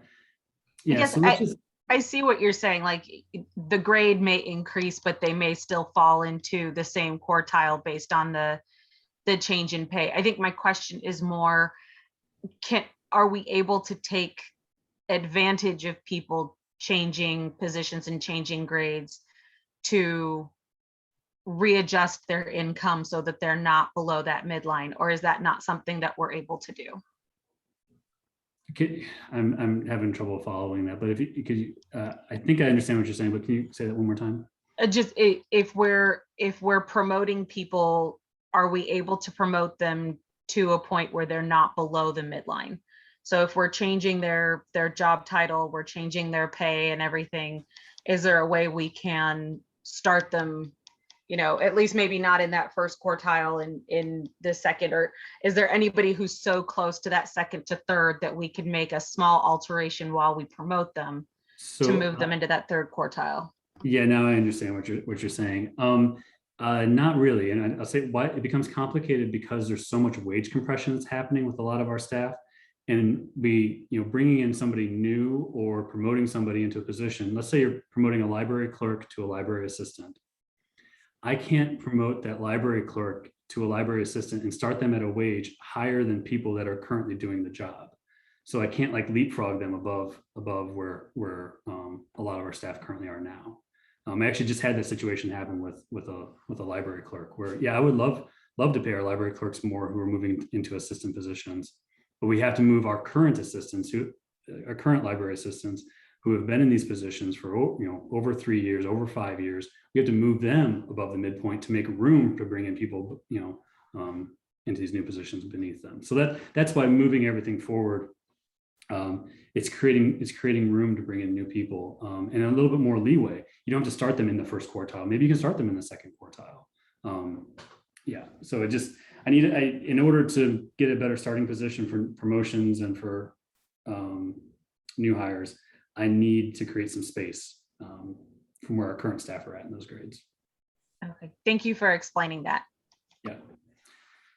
Okay, so yeah, that's again the current distribution, and then going down to these options 1, 2, and 3.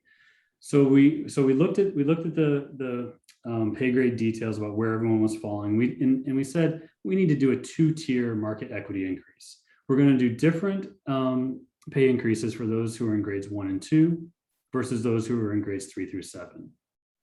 Option 1 that you're seeing there at the top is exactly what I presented 2 weeks ago. But then based on some of the feedback, I ran some scenarios with creating an option 2 and an option 3. So in option 2, we're decreasing the increase percentages in both tiers. So grades 1 and 2 goes down, and grades 3 and 7 go down. I think the word that was used, like less aggressive approach. So basically everything's kind of like slowing down a little bit. Everyone still gets increases, but we've slowed that. We've decreased the amount that's there. And I'll show you what that looks like and what that does to future distribution in one of the future pages. So that's option 2. Both 1 and 2 both tiers decrease. Option 3, you're going to see for pay grades 1 and 2, their increases are actually going up from what the original option 1 proposed. For most of our staff that are in grades 1 and 2, they're going to see an 8.25% increase rather than a 7.25% increase with option 3. And for grades 3 through 7, I kept the same increase percentages as what was in option 2. So you'll see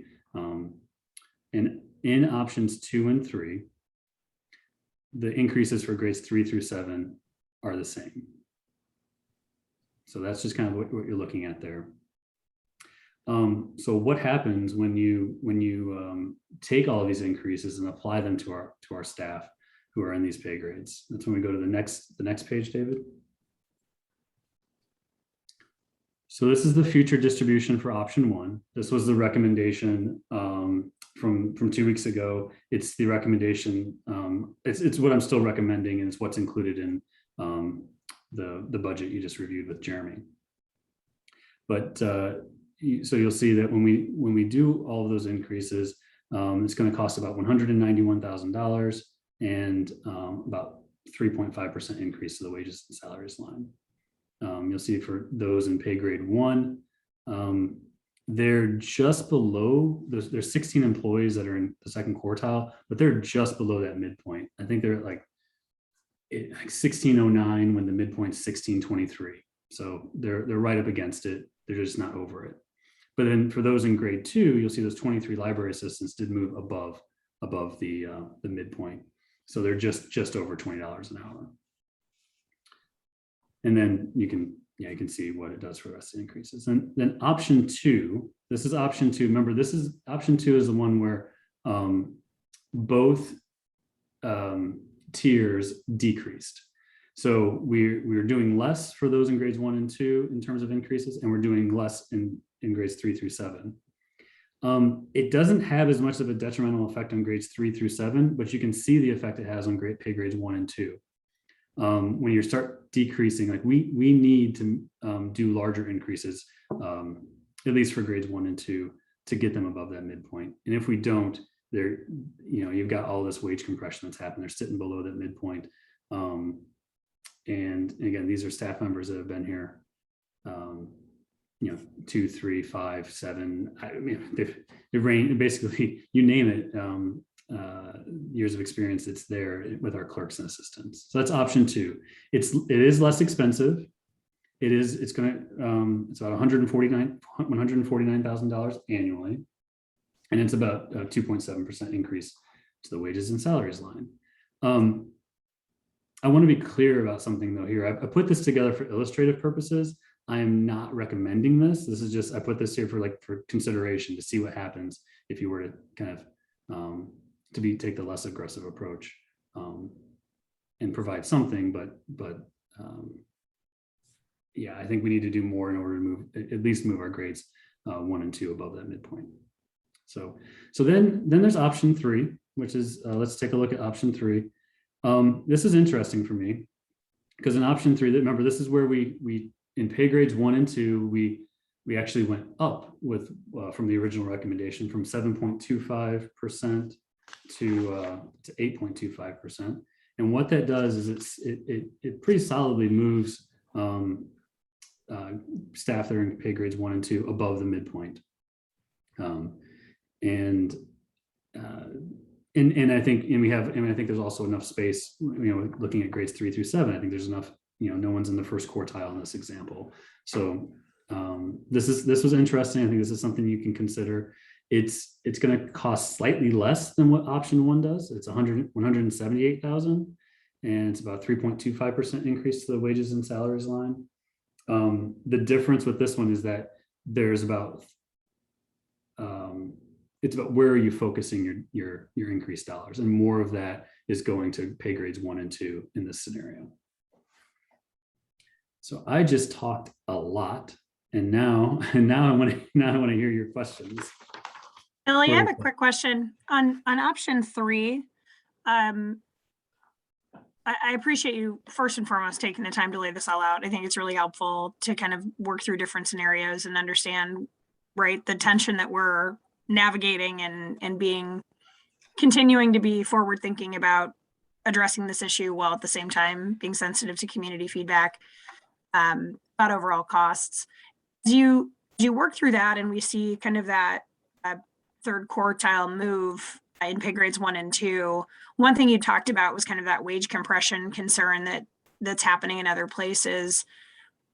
Does this in any way create additional tension as we've moved a little bit more aggressively on pay grades 1 and 2, which we frankly needed to address, but especially as we get into kind of maybe that next line in grades 3 and 4, where we're finding situations where you have employees who have significant longer tenure or other things that are now going to be kind of butting up against individuals who may not have had the same level of experience coming much closer to them in pay? Yeah, that's a great question. I'll say, thinking about grade 4 is far enough away from grade 3. There's enough difference. Grade 4 is our librarian level. I mean, there's about grade 4 is far enough away from grade 3, so I'm not worried about that. But you do bring up a good point about grade 2, and now you have 23 staff members in the third quartile. What are they earning and compared? And are they is it creating some wage compression with those in grade 3? It is, and I think that, but it's far fewer people. And I was actually, if this is an example, if this is what you're looking at, I might actually, if you're thinking 8.25% for grades 1 and 2, I think I would want to look at grade 3 a little bit closer to make sure that, because I know we're bringing in some new supervisors. Remember, we just talked about that separation report. We had some supervisors leaving, and we're bringing in new supervisors. So there actually may be one in the first quartile, one in the second quartile, or more in the second quartile. So do we need to do more for that? That is a great question. That's something I want to look more into. I didn't run the numbers to add like a third tier in there. And that's fair. I think what I'm sensitive to, and I think we've all been in these times and, our professional experiences where you feel like, things may be moving organizationally, but you're also doing good and effective work. And, what I don't want to do is disincentivize staff because of a larger strategy we have, right? I want to make sure we're doing doing a balanced job and thinking about that, but also not putting you and the team in a professional, quagmire where you're trying to kind of explain to someone why they didn't get the same kind of raise that someone who may need it differently, right? It doesn't mean their work is any less effective. So I want to make sure we're not putting you in a strange position if we want to explore this option further. Yeah, and thank you. And the what I'll say is our supervisor grade, which is grade 3, and supervisor specialist grade, that grade actually has some pretty good distribution, like there's pretty good bell curve around that distribution. And it's in that one, the midpoint with the market is very solid. Like, how do I say this? Like, it's we're paying what we need to for that position. I think in this example, I think paying 23 staff members above the midpoint, I don't know, how do I say this? Like, it almost seems like too much. But then when you think about like we just have so much, it's like there's so much wage compression. They're all so close in wages. Like I mean, the difference is like 1750 to like 1865. And so like, it's like, what percentage do I need to figure out where some of them still fall below into the second quartile? It's just, I don't know. It is kind of a challenge. You're talking sense. Yeah. Just right. Yes. It's hard to Yeah, rationalize. it's sense. And then it doesn't, I mean, like, it's just like, how do I make them fall on one side of the line versus the other side of the line? And I don't know. It's like, and the line's going to move next year anyway. So, yeah. So what you said that you're still recommending option 1, I really appreciate seeing this, because one of the things that's valuable is to see that the end result isn't that big a difference. So it's very helpful seeing it. I was just curious, kind of after you went through the scenario of 3, where you're emphasizing 1 and 2 a little more than the higher grades, like what your thoughts about that after going through this process, and why you might be still recommending option 1. So, is there noise coming in? I don't know. Virginia America need apologize. The United States of America will not yield to international terrorism. Okay, so anyway, Suzanne, could you restate the question? Yeah. I was just wanting to hear, after you went through this process, which I know you did for us, and I appreciate that. Why, like, what your thoughts are on basically option 1 versus option 3, where option 3 kind of does a little more for grades 1 and 2. Because I think you said you're still recommending option 1. Correct. I'm still recommending option 1 because I feel like it's still, how do I say this? It eliminates the issue of grade 2 rubbing up against grade 3 a little closer. I mean, the 1% difference isn't a huge difference, like from 7.25 to 8.25, but for an individual. But when you do that for all of those employees, it's about a $30,000 difference. And I think that with option 1, a 7.25% increase, the 7.25% increase is what is that? That's like a $1.09 increase versus what's the other? I forgot the other rate. It's not a huge amount of difference, but and I'm just wondering if it's necessary. It's like a how do I say that? It's like splitting hairs. Yeah, it is. I mean, well, this is the point I was trying to get to. I'll tell the point I was trying to get to is that when I looked at like Cook County's minimum wage, it's at $13 an hour. It was scheduled to go up to $14 an hour on July of 2021, I believe, but it didn't. It did not go up. It's still at $13 an hour. The reason it did not increase is because they had a clause written into the ordinance that said if unemployment was higher than 8.5%, minimum wage for that year would not increase.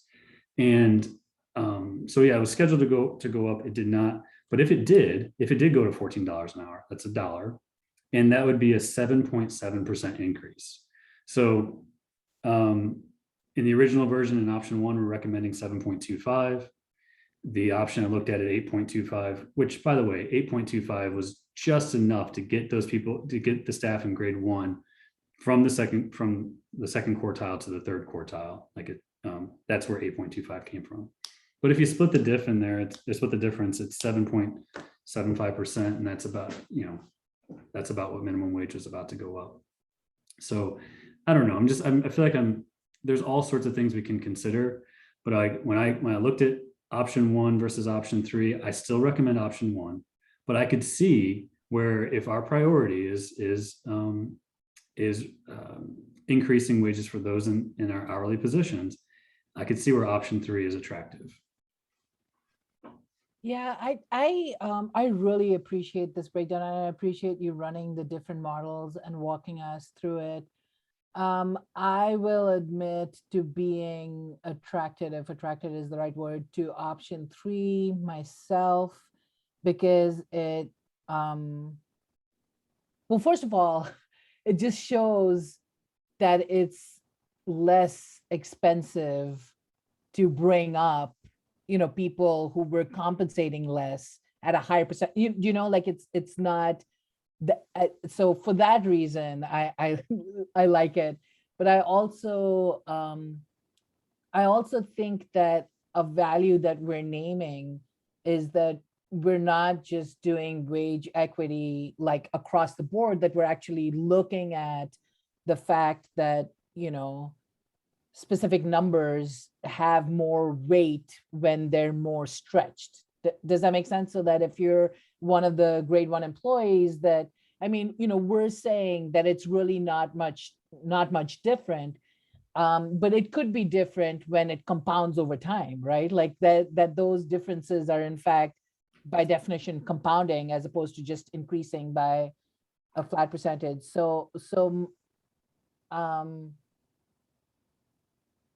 Yeah, so I think for that specific reason, I like option 3. I like what it says about whose financial interests are a priority to us, or but I am thinking about this point that Sarah made about wage compression, and trying to think about that. I don't know, but my impression from your response to that, Billy, was that you weren't sure it was a big problem, or was that me just reading the wage compression aspect? Was that me just like hearing what I wanted to hear? Yeah, so wage 2 bumping up to wage 3. I mean, I can like the fact that they're close together. They are close together. If you look at the grade assignments sheet, you'll notice that grades 2 and 3 are relatively close together. I mean, that's the midpoints there are what the market rates are for basically a library assistant or a supervisor / specialist. But when I talk about not being a big deal, and I guess we have a lot of our supervisors are already paid above the midpoint and working their way towards the fourth quartile. But with new supervisors, I think I just need to be aware of where are we starting new supervisors at. And we may need to do a little extra for like a few individuals, like to just make sure there's enough separation between those in grade 2 versus grade 3. But you're not talking about, 21 staff members. You're talking about 2, maybe 3 staff members. And so like, I feel like if I can address those on a one-off basis, I can still have that separation. So, that's not going to be, that's something we can work into the budget. It's not something that, how do I say this? Like, yeah, I feel like we could work with those on an individual basis to make sure there's enough separation. If you want to go with option 3, I feel like we can make it work. I agree with Madhurima. I like option 3, speaking to the values that we've kind of looked at. as we've been trying to balance out this bell curve. I understand that those 61 people might be. What do you mean balance? Have it quiet, buddy. What do you mean? I mean, he's got a good question. What What do you mean, Virginia? what do you mean?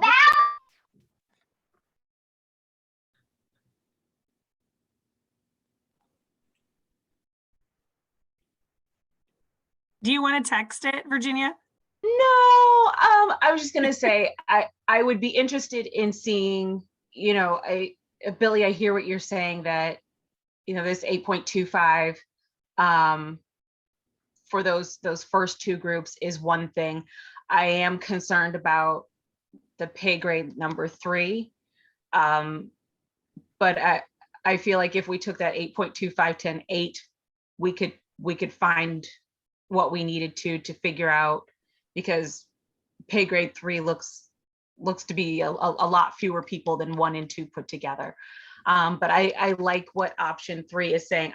I wouldn't cry about option 1. But again, to Madrima's point, this speaks to the values we have of making sure that our hourly workers are being compensated well while they're working at the library. And also not increasing our overall expenditures as much as that first option.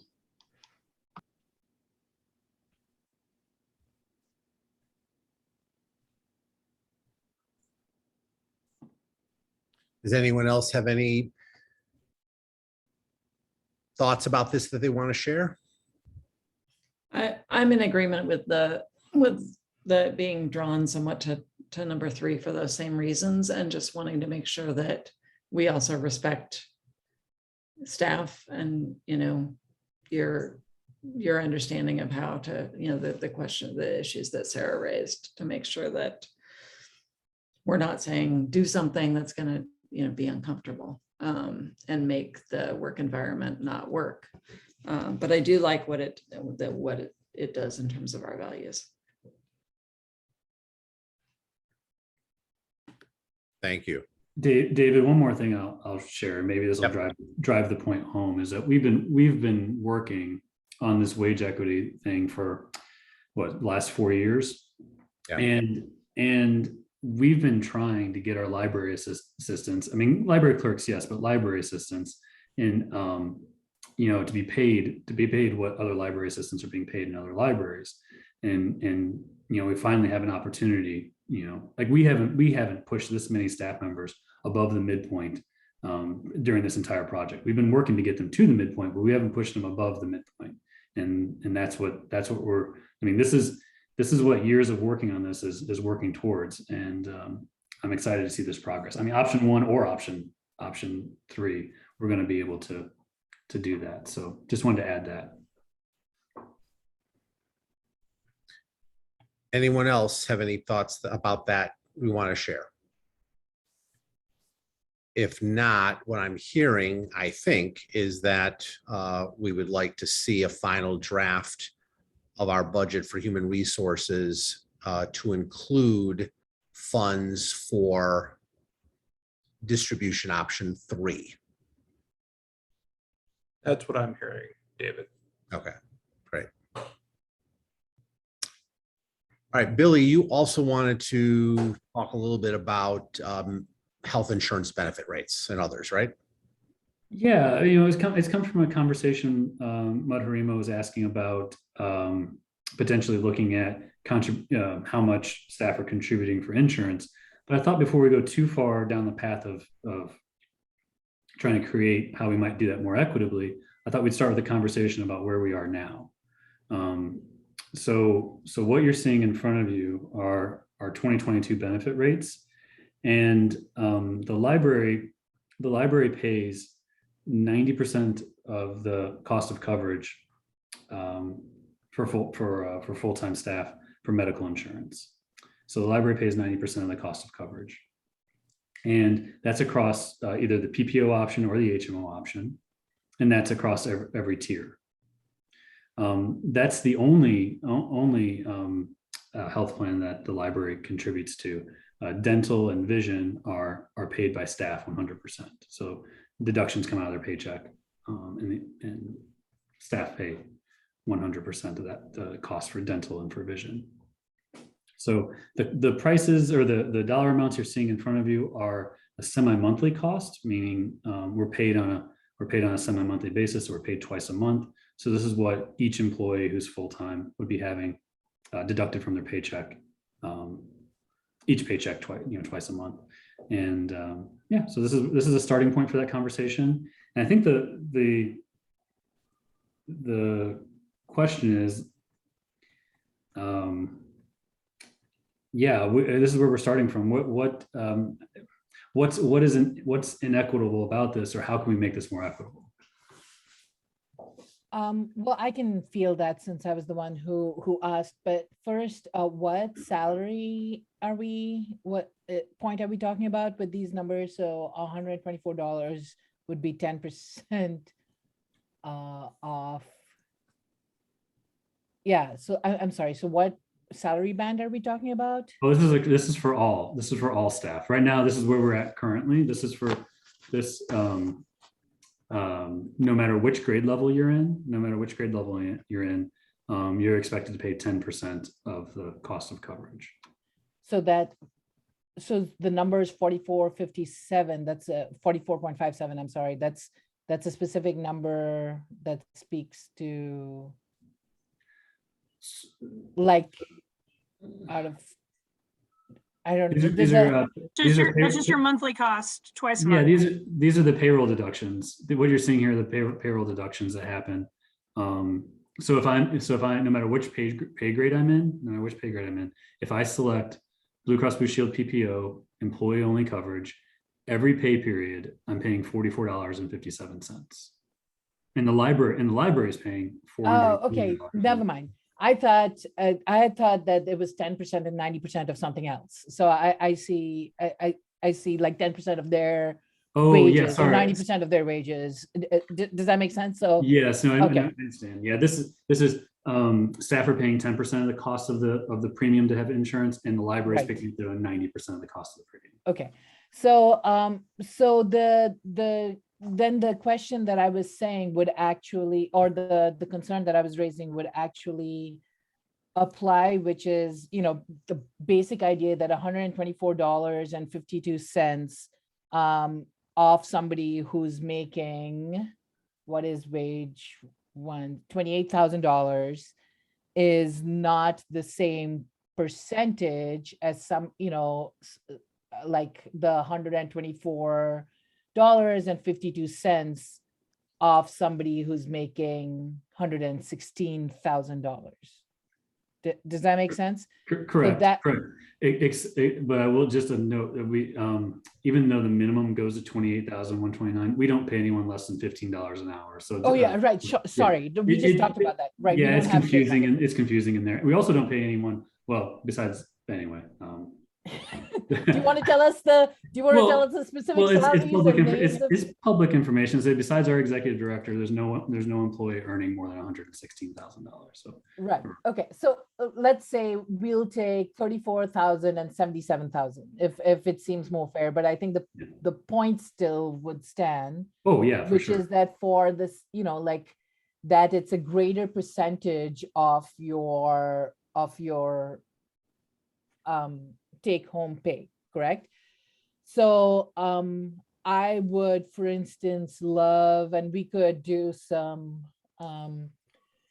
just like very cursory numbers, and try and figure out what 124, or I guess $248 out of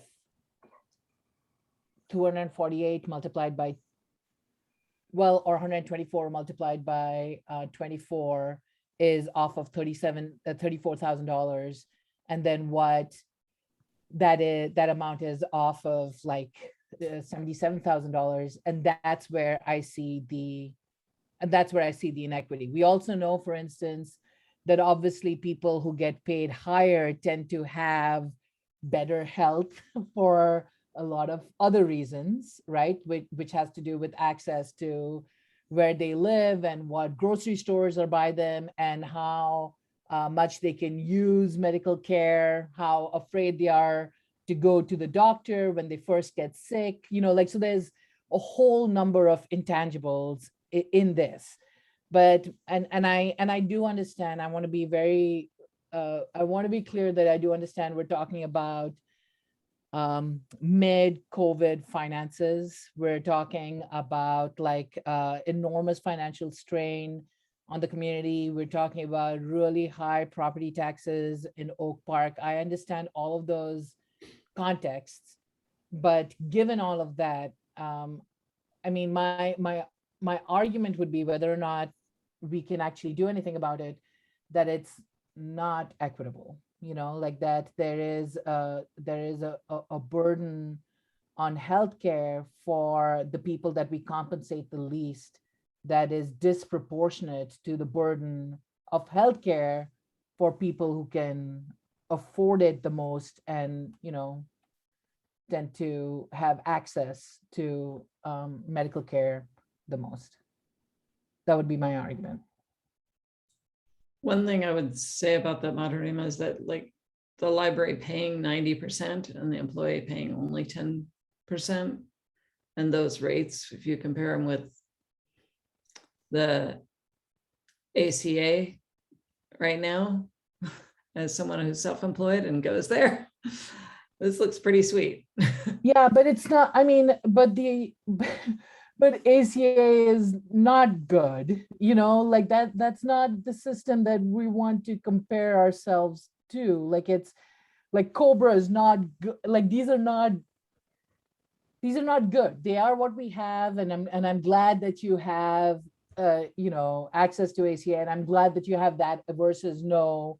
But I also know people who when the Affordable Care Act was first rolled out, chose to pay the penalty rather than have health insurance because it was cheaper. And that tells you something about how we value this. So I would argue that, I'm just saying library paying 90%. I mean, I don't know how that compares. How does that compare with other library systems when we're doing those equity? I'm guessing it's pretty good. It is. I mean, it's up there. I mean, there's a range where it covers from, some libraries cover 100%. Some go down to 60%. There's a wide range, but the average works out to like 85% for the employee only coverage.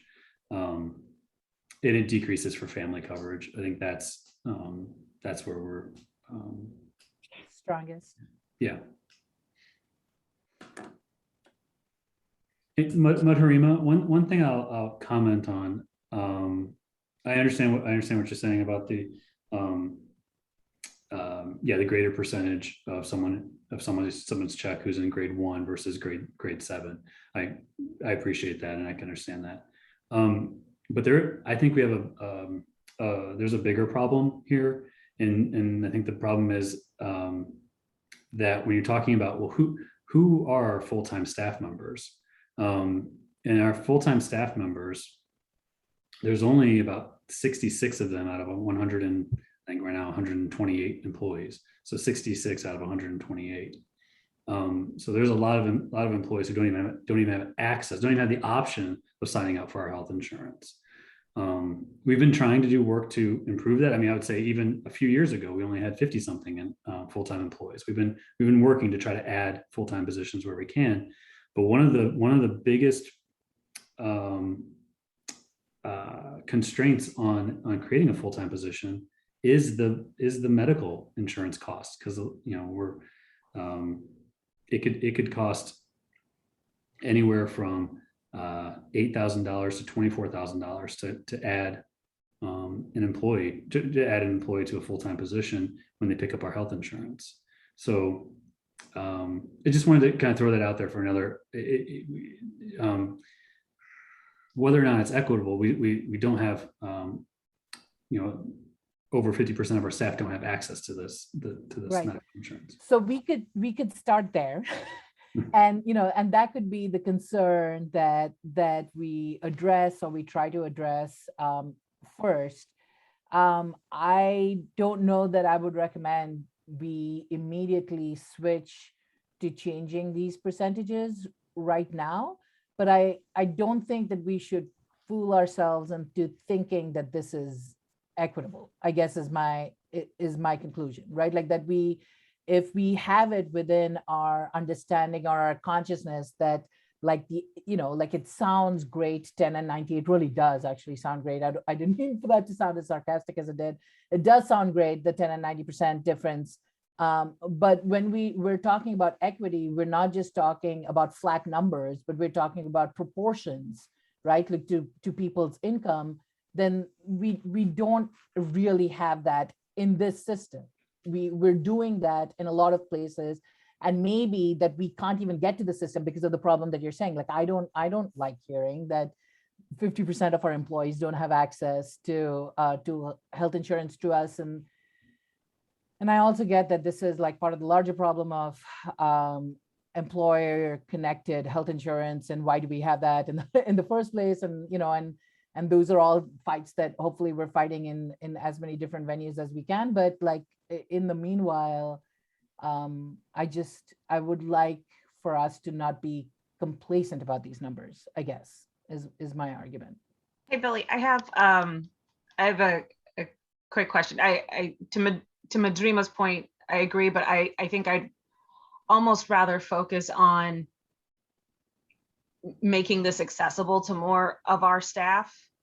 And I think as we do that, we will organically have to address how much they're paying out, because as we add some of the people who are part-time into full-time work, they will be on the lower end of our wage spectrum. So I think as we start to add some of the part-time staff into full-time, this will be something that we have to tackle a little bit organically. I had actually a question about the employee plus one. Not to sound like a wedding guest, but what constitutes a plus one? Yeah, that can be either a spouse, domestic partner, civil union partner, or a child, whether it's natural, adopted, step. Just as long as there's a piece of paper that proves your relationship with that plus one, you can add them as a dependent. So basically, you're just adding one dependent rather than adding, and a family would be two or more. Okay, so like if I were the primary caretaker for a parent or something like that, as long as I'm just adding one person and I have a legal or formalized relationship with them, then I would be able to add them. Yes, if it's a child, not if it's like a not if it's a parent. Like it wouldn't be able to like add my parent to the plan, but I could add my child to the plan. So it only works with, yeah, I didn't want to just make sure I was clear that it's you can add a dependent if it's a child or a spouse or So not an aged P. Yeah, not an aging parent, correct. Yeah. Okay. So basically it's like somebody who doesn't have kids. So like my wife would be plus one. Yeah. Yep. But we wouldn't be a family because we don't have kids. But yeah, family is when you're going to add, if you're going to add two dependents, whether that be children or spouse, or a combination of spouse and a child. Yeah. Now I'm questioning all these definitions now. I need to start looking like what's the best way to display this information. I mean, that's why I asked. I like the idea of employee plus one as a single mom, because those family plans to get a child covered, like they kind of hurt my soul because I'm not covering another adult and yet I'm paying to cover another adult. So I do like that we have that as an option. I think that's helpful. Again, how much more minutes? Let's say 30. I think that is helpful for people. Sorry. I think that's helpful again for that tier of people that we're going to be trying to move from part-time to full-time. We might see, some more of those employee plus one families, and this makes healthcare more accessible because that 86 versus that 124 is real money. So yeah. In Virginia, you made some really good points about as we add access for grades, people that are in grades 1, 2, and 3. I mean, most of our full-time staff are in grades 3 through 7, and most of our part-time staff are in grades 1 and 2. But now this is the first time I don't have the actual numbers on this, but I know that we have more full-time staff in grades 1 and 2 than we've had in a long time. Because that's something we've been pushing to do, is create these, as people leave, create these full-time positions where it makes sense. It's just I'll be honest and I'll be frank, and I kind of hit the limit with the budget on that though. Right now with the benefits budget, I've hit the limit of conversions that we can do without asking for significantly more in that budget line.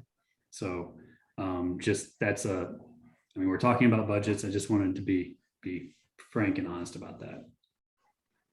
I think the focus of getting part-timers to full-time is good, but I think, thank you for making us all cognizant of the fact that, when we're looking at that wage percentage increase, the money that's actually going home with our staff, that's not the only expenditure that we really need to think about, and that there is an internal cost for converting them from part-time to full-time, and we need to make that a priority in budgets as well.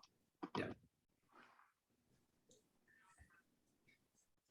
I'm going to say, Madarima, thank you for bringing that up. It's not a conversation we've had in the past. And I know kind of from friends who are in the industry, there is a movement in some corporations to tie benefit costs to kind of salary bands. I know JP Morgan Chase does it, but theirs is a percentage of income, which I'd be fascinated, Billy, to like play that out with you for another day at another time.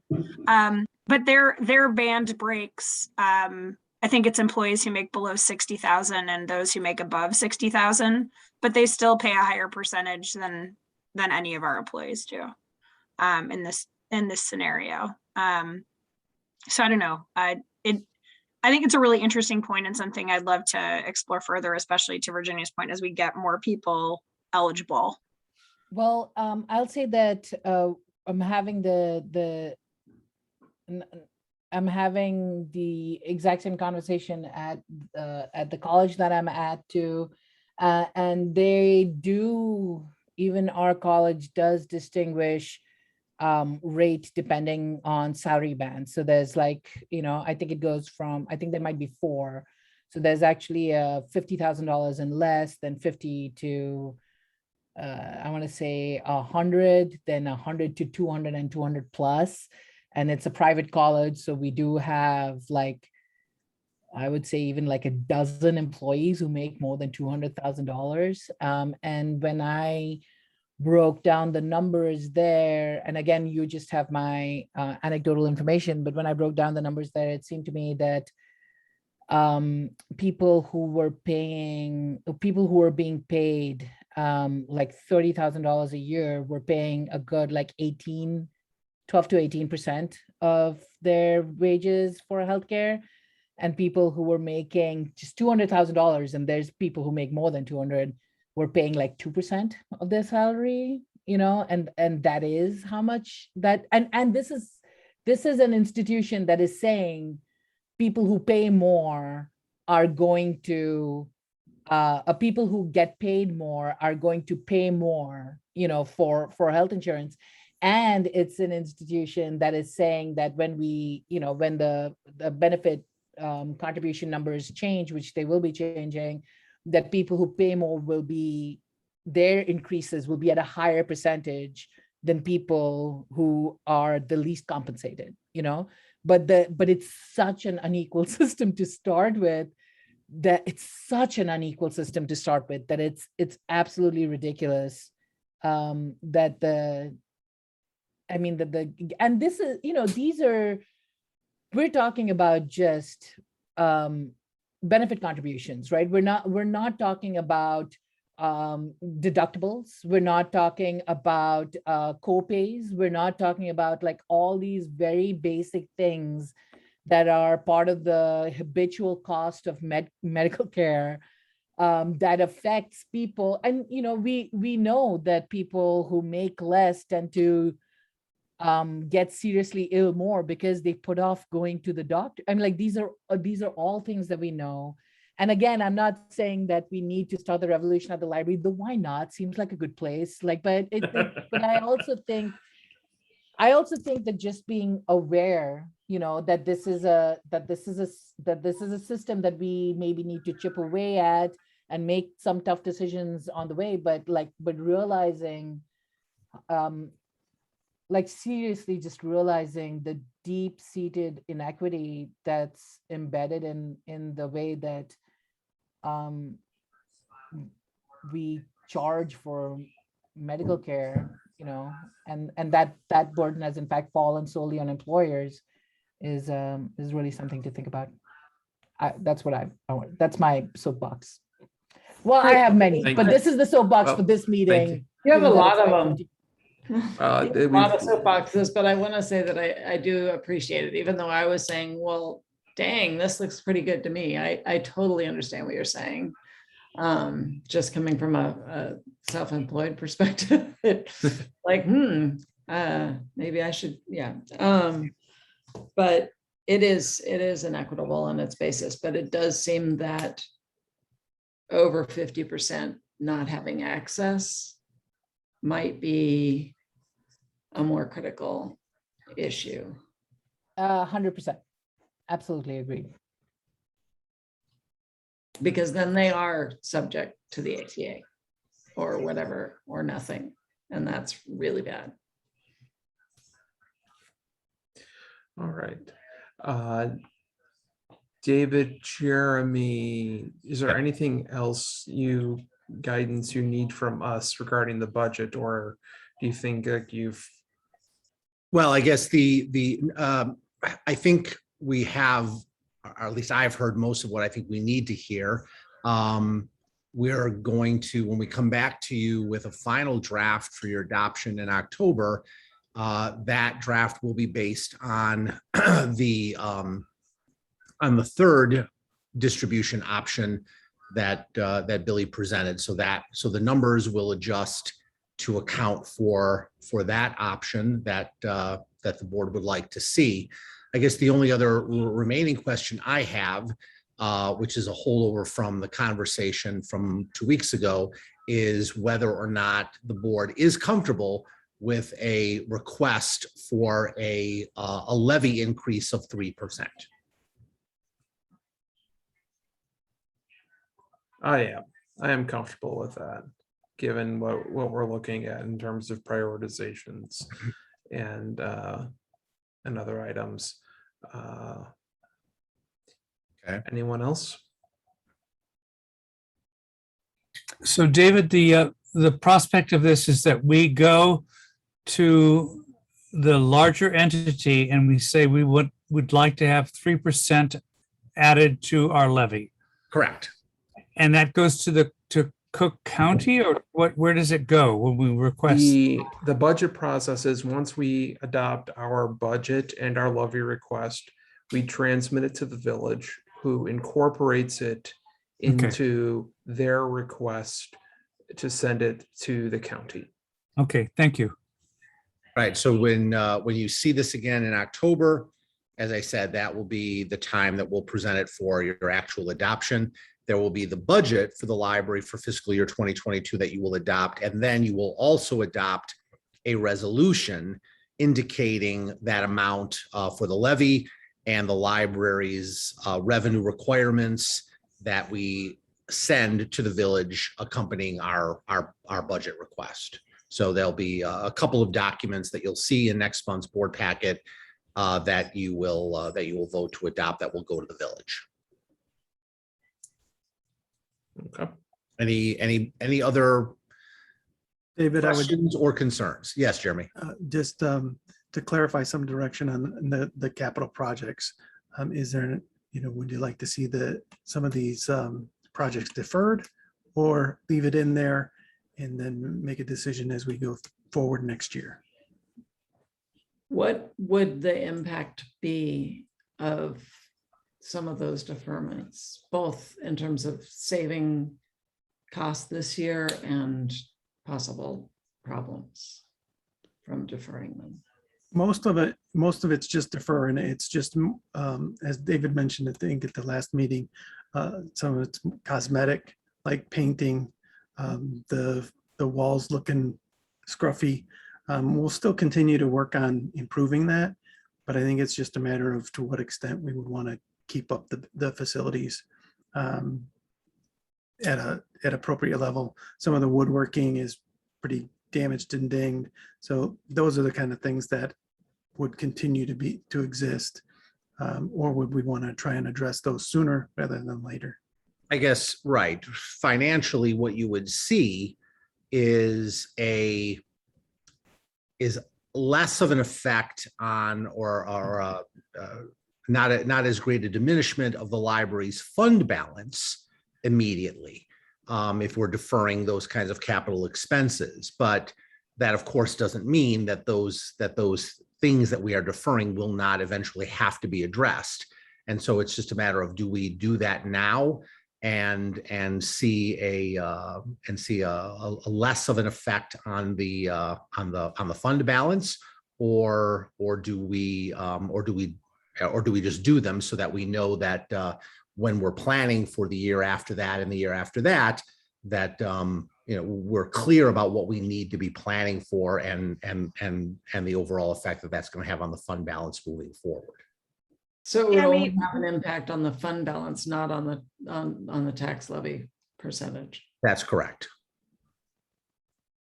Jeremy, would it be possible for you to like red light, yellow light, green light, some of the things that are on there? Just tell us which ones are essential to the health and maintenance and which ones maybe could be deferred. My question being, like, I don't want to defer $10,000 now for it to cost $12,000 next year.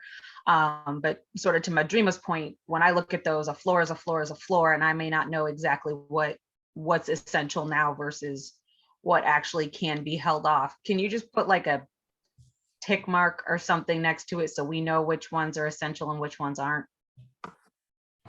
Those I read through. I mean, I could do that. Aesthetic ones. Yeah, I mean, it's basically carpeting, paint, and the wall panels. Those are the main things. And then the Wi-Fi, and that's the question too, because part of that is the Wi-Fi, updating the capital asset study. Those are the main things that it would be. So I mean, theoretically, it's going to cost more if you put it off, right? But it's just, it's not going to be substantial. It's not doing any additional damage, put it that way. So some of the leaks in the concrete repairs, some of that stuff, yeah, you put that off and it could bite you.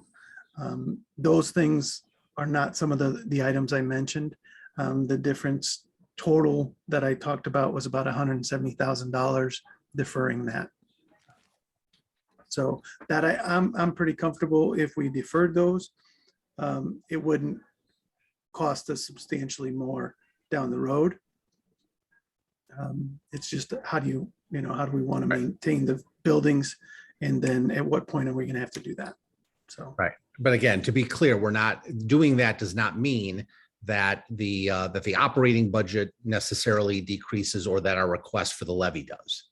We're talking about adjustments to the temporary adjustments to the expectations on the fund balance. Right. No, I understand that. It's just, when Jeremy's talking about 170 some odd $1,000, I mean, that's almost dollar for dollar exactly what would take for option 3 on changing income. So I mean, it's real money when we're thinking about what our priorities are overall. And so I think I'd want to take a little bit more of a look at if we're making big moves, if we're making, 8.25% moves in some of our, people expenses, but we don't think we'll have to make those next year. Do we defer, 170 some odd $1,000 worth of things that will not cost us more money down the road in order to build that in this year with a little bit less pain in our budget? Yeah, the one thing I would say to that is one of the catches with that is the people budget in particular is ongoing and growing costs. Capital projects typically are one-off, so it's just that expenditure is just postponed. So as David mentioned, the operating budget, deferring any of these capital projects would not affect the operating budget. That stays the same. It's just maintaining more of the fund balance for longer. And then as operating, if operating continues to grow, then that erodes funds for the capital projects. So I think this must be way too basic, but is there any wisdom to trying to keep our capital projects around that per capita grant amount that we got? Does that make sense? So that if we have that $75,000, and the reason that I'm bringing that up is because for some reason it to me seemed like when we were capturing the TIF, we had that money that went to the capital fund, the fund, and that's what we drew on for the capital projects. Does that make sense? So like if there's this money, but we don't know, we don't know if we're getting it for sure next year, then it feels that we should at least spend that much on the capital projects that we know. Well, this is no, that's a great point. But this is what typically happens when we have income like that while we expect, it's not guaranteed, but while we expect it, we don't intentionally budget for as revenue. What happens then, that income that we did not intentionally budget as revenue comes in, that becomes a part of the fund balance. The fund balance then is used to pay for these capital projects. So in other words, that $75,000 that we didn't budget for operating expenses becomes a part of the fund balance, and then that money gets used to pay for these capital projects. Right. Does that make sense? Yeah, absolutely. So to me, it makes sense that we would at least spend that amount because we have no guarantee, right? Yeah. So that we have, so, out of the 175, it makes sense to me that we would at least spend the 75 because we certainly don't will. know. Yeah. Right?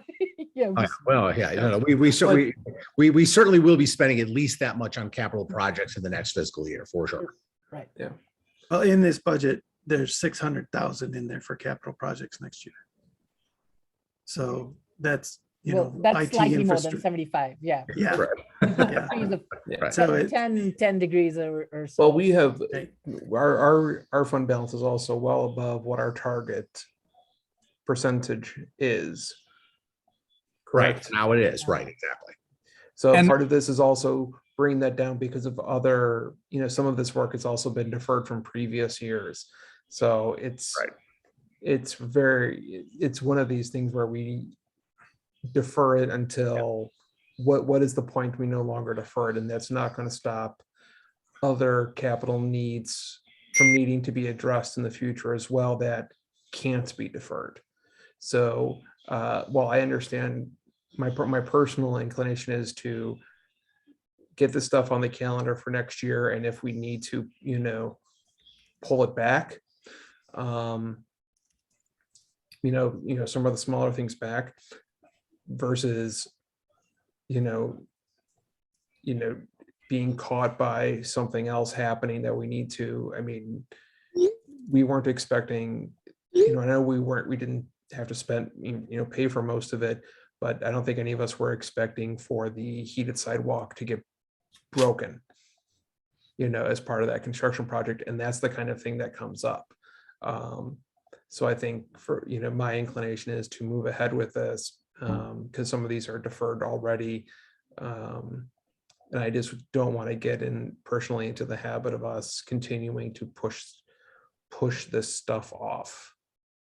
No, thank you. I appreciate that, Matt. I agree with that. And I know Jeremy does. And I think that, right, we're not going to recommend or defer anything that's going to have that kind of an impact on the infrastructure or is going to create unnecessary problems or even emergencies that we're then going to have to pay more to address. Again, if there's anything to defer, it would be something that either would be purely cosmetic or primarily cosmetic that we could defer without creating a big problem, or something that might be a little bit more on the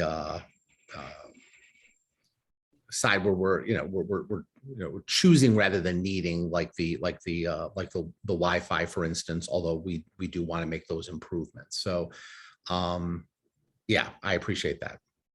What I love, what I love about this request for a 3% increase that will go to the village, having been on that very contentious committee for about 3 or 4 years ago about consolidation and of government services and increasing tax levies against our homeowners, that 3% was the golden figure, and we're there, which is really nice, if that makes sense. Yes.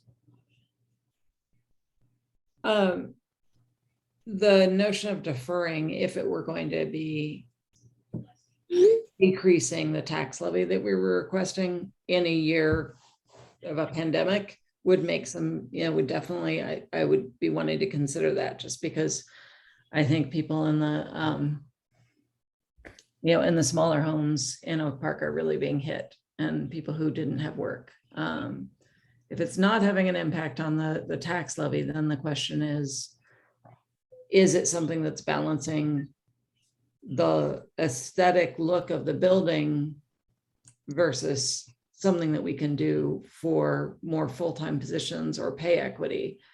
Then that's something to look at to me. Then, where are our values? Are our values to have everything perfect and shiny and looking new all the time, or in people, versus so the fact that I really appreciate that Jeremy pulled out things that are aesthetic issues. And, it's a beautiful building. It's a beautiful library. All of them, all three of them are, and keeping them up is important. But, there is that question of people versus kind of shiny. When I moved to Oak Park, it wasn't quite as shiny. We didn't have all the, fancy granite curbs and all of that has gone in, and we have pretty strong values. Yeah, but I will say, to Jeremy's point, I have a lot of hesitancy because there were years during the economic downturn where we dipped into the fund balance to pay for operational costs, because we didn't want to raise the levy.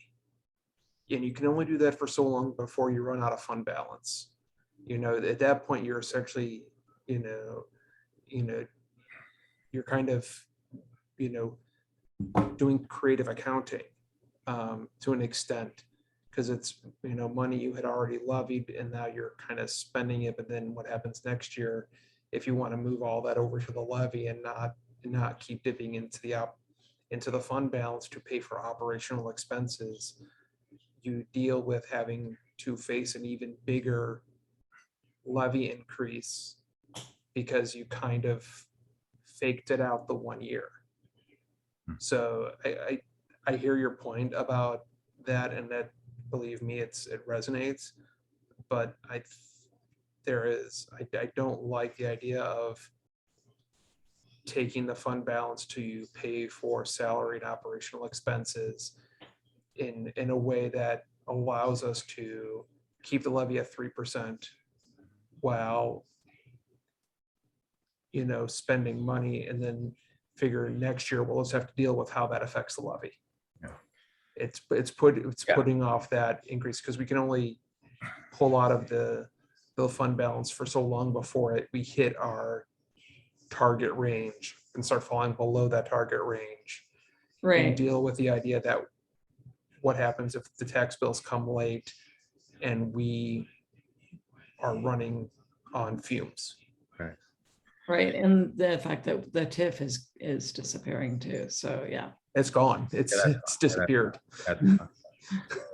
Yeah, I think I think the good news here is that we do not have to, the decisions on whether or not to defer a project does not have to be made before you can adopt the budget. In other words, those decisions can be made anytime. They're on our list. We know how much they're going to cost.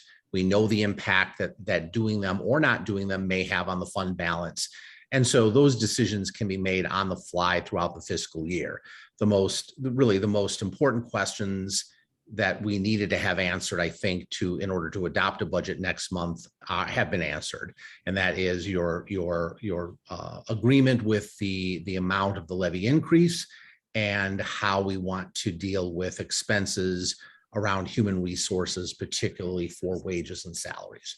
And, I think you've answered both of those questions. So again, I think we have the information that we need to present a final draft of a budget to you next month, and we'll present that for adoption.